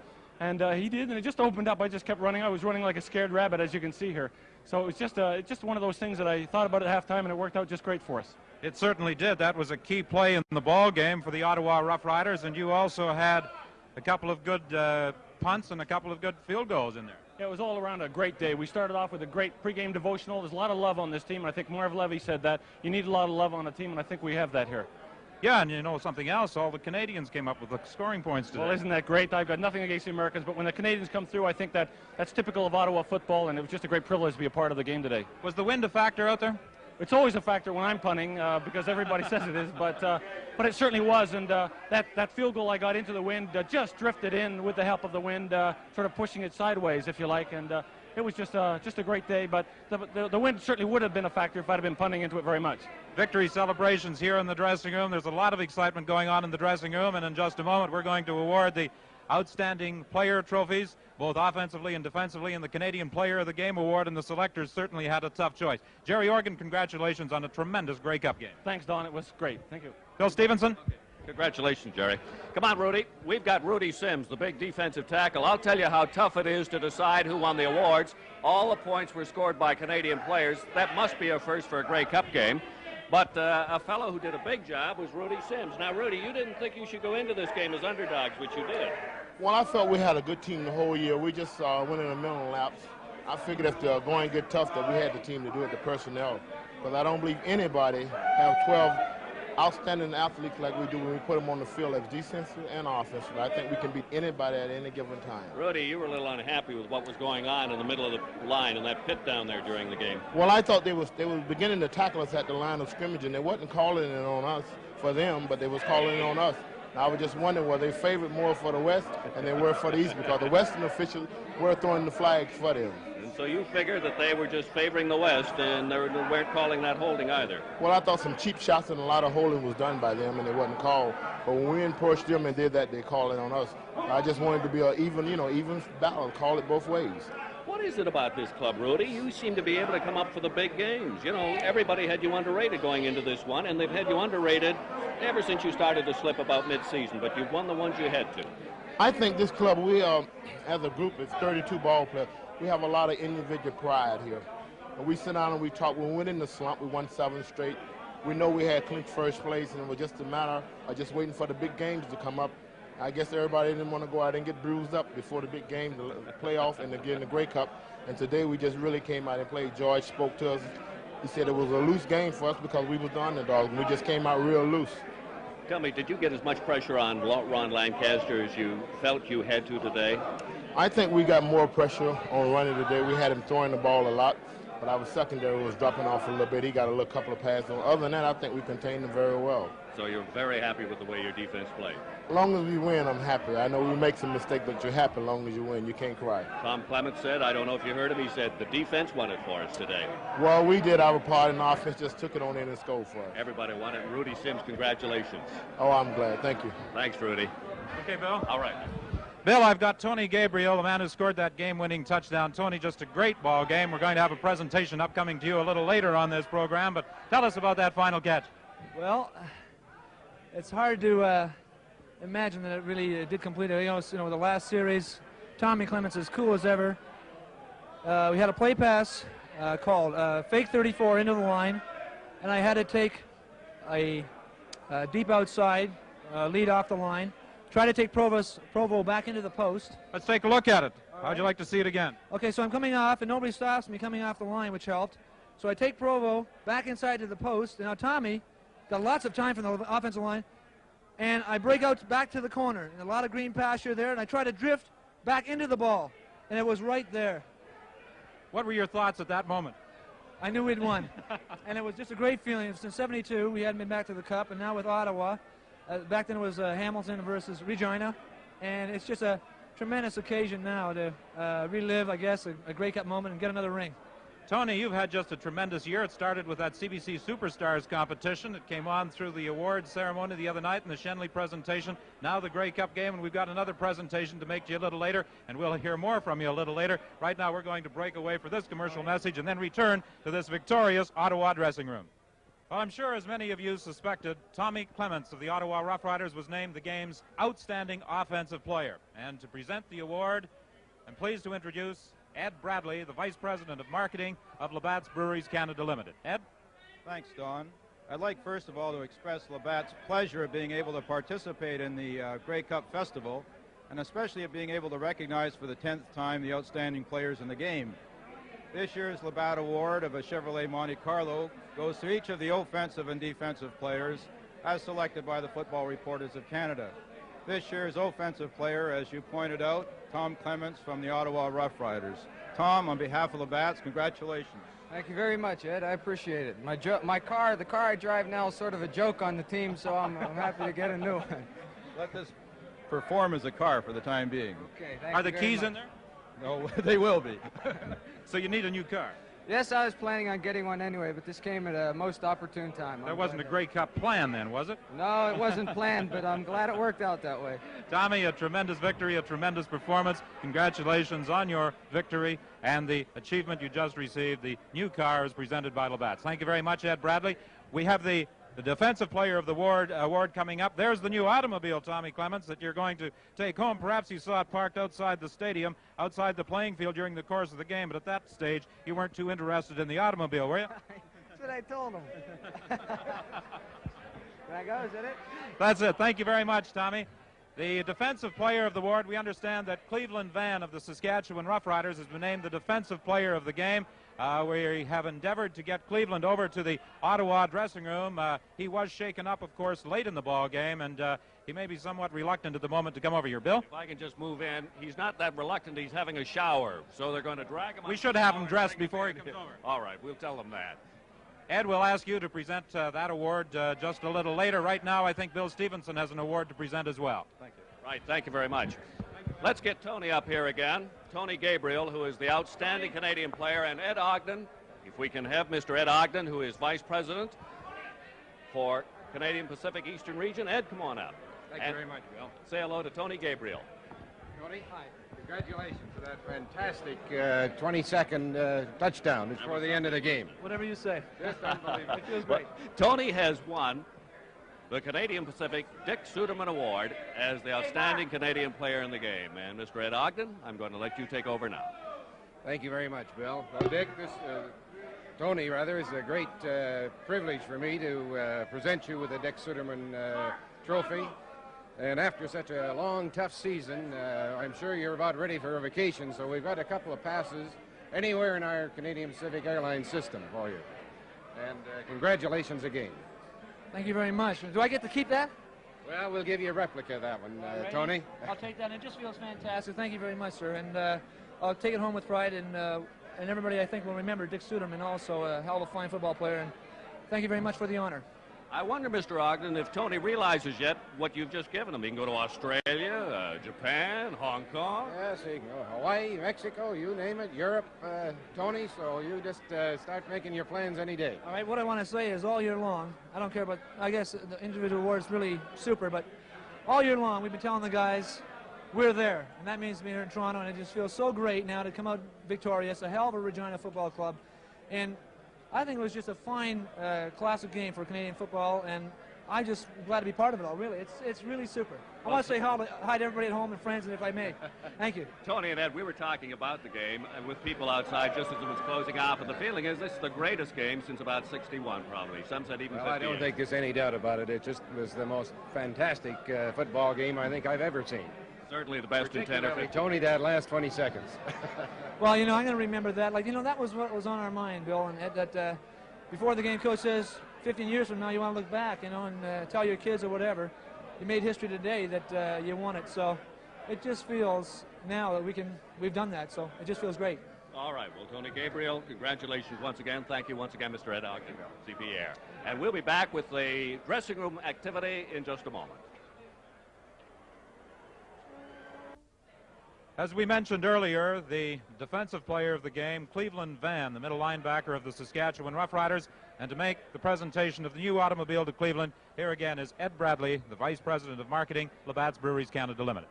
Cleveland, congratulations on your selection as the outstanding defensive player of the game. And it gives me great pleasure on behalf of Labatt Breweries of Canada to present you with this new 1977 Chev Monte Carlo. Congratulations. Thank you very much. I think that envelope will have to do for the moment. You'll get the keys in a little while. You're not planning on driving the car back to Saskatchewan. I think you're going to take the plane back tomorrow, aren't you? Oh, yes, take the plane back. Cleveland, you were shaken up late in the ball game. It was a tough ball game to lose, a great one to win. What happened? Well, tackling Gabriel, I think I landed on my head. I don't even remember how it happened, but I just got my bell rung for a few seconds. Cleveland, I talked to you at the Saskatchewan bench during the course of the game. You'll recall our conversation just after you had made an interception. I think perhaps you'd like to look at that interception again and tell us about it. Well, I don't remember the coverage we was in. I just happened to be in the right place at the right time, and I'm sorry we didn't capitalize on the interception. I want to give my congratulations to the Ottawa club. They had a great game today, and by the score, they're deserving of the Grey Cup trophy, and my congratulations.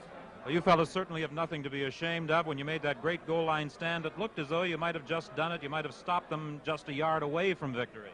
Oh, yeah, well, it was a big play, but Ottawa came back and made the big play when they needed it, and Gabriel made a good catch. That's the type of ball game that the fans certainly enjoy. That's the type of ball game that will sell season tickets for next year. I'm sure all the general managers throughout the league have to be happy with it.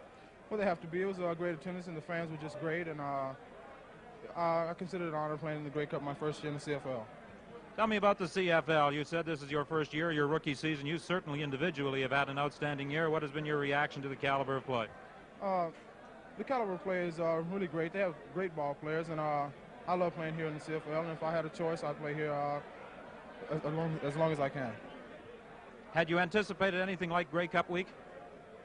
Well, no, not really. I've never been associated with this kind of activities, but it's been great. It's been a good experience for me, and hopefully Saskatchewan will be back next year. I guess you could have done without a few of the folks running up and down the hallways of the hotels at 2 and 3 in the morning, yelling and ringing bells and sounding horns. Well, it really wasn't too bad. I really can't recall, other than a couple of incidents where fans run up and down the hall, but overall it's pretty quiet. It was great security. Cleveland, a tremendous effort by the Saskatchewan Roughriders, just 20 seconds away from victory. Congratulations on your individual accomplishment, being named the outstanding defensive player. Thank you. Cleveland Van of the Saskatchewan Roughriders, who received the Labatt's Car Award as the game's outstanding defensive player, and of course the game's outstanding offensive player was Tom Clements of the Ottawa Rough Riders, and the outstanding Canadian was Tony Gabriel of the Ottawa Rough Riders. And now, I think, Bill, we're going to talk to Rod Woodward in just a moment. Are you ready to talk to him now, or are we going upstairs? Okay, you talk to Rod Woodward. You know, there were so many outstanding Canadians, it was awful tough, I would think, for the voters to pick one, Rod. Well, I'm just glad it worked out for Tommy and Gabe. They teamed up for that finale there, and so they both got an award, and I'm real happy for them. It really helped today. This has got to be a great, great win for you, though, when you consider last year you had the broken arm, a frustrating season, and now you go through this year and cap it with the Grey Cup. Well, last year, like, you know, I didn't play in the final championship, and I missed it, and I just praise God that I had an opportunity to play today. One final word, Rod, and that is, what about the passing of Lancaster now? Well, in the first half there, Ronnie was reading the blitz well, and he was dumping it short, and we were laying off a little too much. And we were in a 4-deep zone, which our underneath coverage wasn't as much, and he was picking us apart a bit. And the coaches at halftime just told us to start playing a little tighter, and in the second half we started to do that, and it worked out real well. Once again, Rod Woodward, congratulations. Thank you very Great much. year. Bill. All right, Rod Woodward, Ottawa Rough Riders, and a Vancouver boy. But now we're going to go upstairs. Well, Frank, Saskatchewan Roughriders started the second half with a dramatic 51-yard field goal by Bob McAreedy, which put them ahead 20-10. But thereafter, Tommy Clements and Tony Gabriel started their show on the road. Well, it was very much of a back-and-forth game, really, Mike. As we talked about at halftime, the Ottawa Rough Riders came out and established a 10-point lead, primarily really because of their specialty teams. They picked up a fumble. McKee fumbled early in the ball game and converted that into a Jerry Argan field goal. And then, of course, the big run back by Hadanaka that gave them the 10-0 lead. Saskatchewan scored 17 points in that second quarter, and really that was the only time they were that impressive offensively. Well, it was only really, it seemed to me, after McAreedy got that field goal that Ottawa started to do things offensively. They're working against the wind. Tony Gabriel now, you'll watch him, he just flattens out right here against Ken McEachran, who does a good job of coming up, but it was really the start of things offensively because he stretches that short pass into good yardage. They had started from their own 35-yard line. That completed pass to Tony Gabriel was followed by an excellent scramble by Tom Clements for 15 yards. I think we'll... One of the key plays, though, Mike, really is Jerry Argan. When he took off, we saw Jerry being interviewed down in the winners' locker room, the Ottawa dressing room, and he talked about this run. It's not very often that we've seen Jerry do much of anything in the Canadian Football League besides kick the football and do it excellently over the years. He is a backup receiver, of course, for the Riders, and again, he showed some running ability on that one. Despite that 51-yard run by Jerry Argan, it seemed that the Ottawa Rough Riders may have been in a position to add to the score because they had picked up 3 points on a Jerry Argan field goal following Gabriel's earlier reception and Clements' run. However, on this play down at the 21-yard line, then Tom Clements is going to the air, and Cleveland Van comes up with a very timely interception that wipes out the opportunity for the Ottawa Rough Riders to capitalize on Jerry Argan's alert play. Van does a good job of returning the ball here, wipes out that scoring opportunity, and the score remained 20-13 at the end of the third period of play. Of course, one of the big plays of the whole football game was Tony Gabriel catching the ball, but he wasn't the only receiver that Tommy Clements found. This one was Foley, number 9, who picked up about 20 yards on the play, and it led to a Jerry Argan field goal. Then, of course, as we narrow into the closing stages of the fourth quarter, we had a really high drama. Tommy Clements and Tony Gabriel, with less than 3 minutes to play, start going to work again.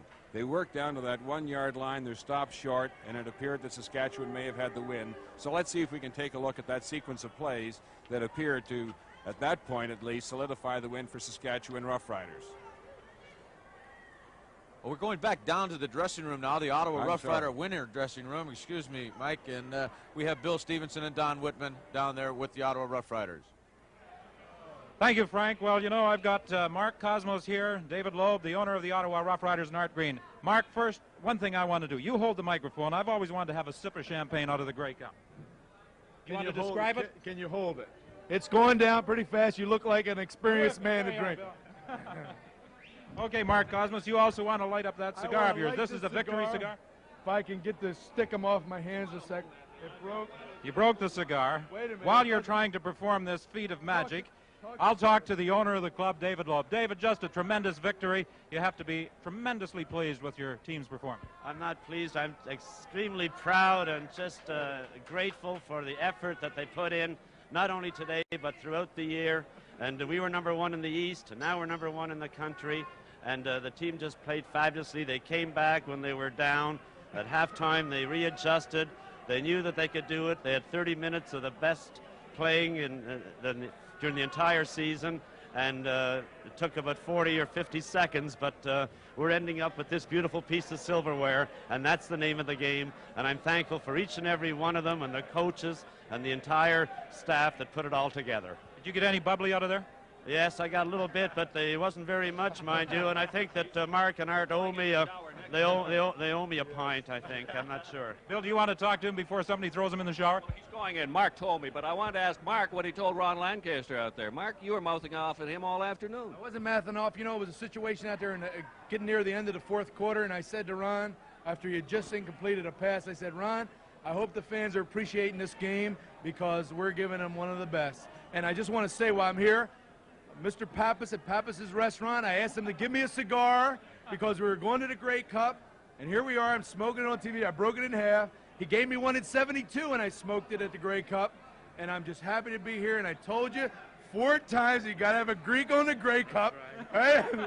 And I'm happy to be a part of this wonderful team because Pride won it, and you can't say enough about every individual ball player giving 150%. Bill, how about Art? Let's go to Art, because Mark Cosmos has never been on a loser. Art, you're on a big winner now, and this was quite a game you had. Yeah, that's true. You know, this is my second Grey Cup since I've been here in Ottawa. You know, I played in the first one, my first year here in '73, and you know, I'm just proud to be here. You know, I think we have a wonderful bunch of guys here, and I think they're the greatest, Bill.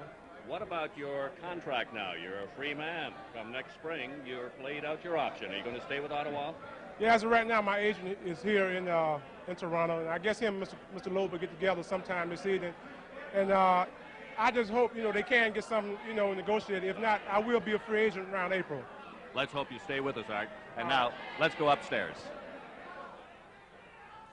Mike, I think it's only appropriate that we look at that winning score once again. The outstanding offensive player in the 1976 Grey Cup game was Tommy Clements. The outstanding Canadian in this game is Tony Gabriel. They combined with only 20 seconds remaining on the clock to score the only offensive touchdown that the Ottawa Rough Riders produced all day. But it obviously was the most important score of the day. Mike, watch this one. From the Saskatchewan 24-yard line, and with that amount of time left on the clock, Saskatchewan has to feel that Tommy Clements is going to go to the air.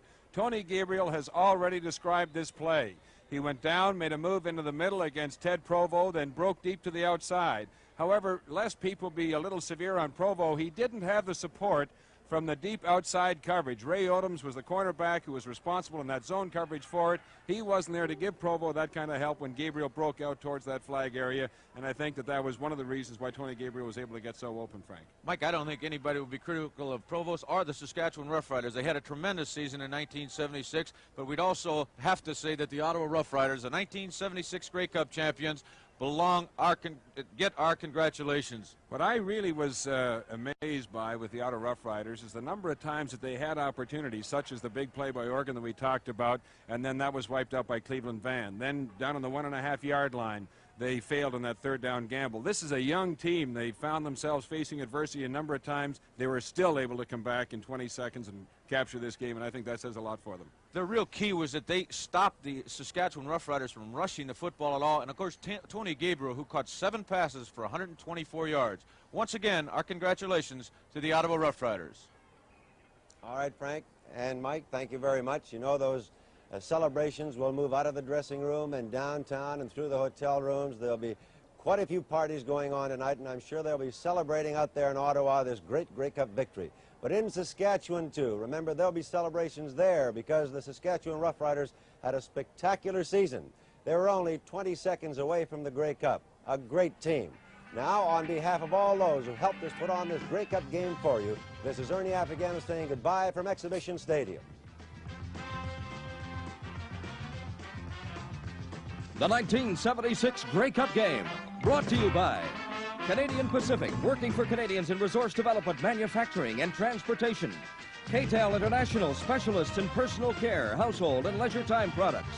Yamaha Audio, quality stereo with the 5-year warranty on most models. Labatt Breweries of Canada Limited, brewers of Labatt's 50 Ale and Labatt's Blue.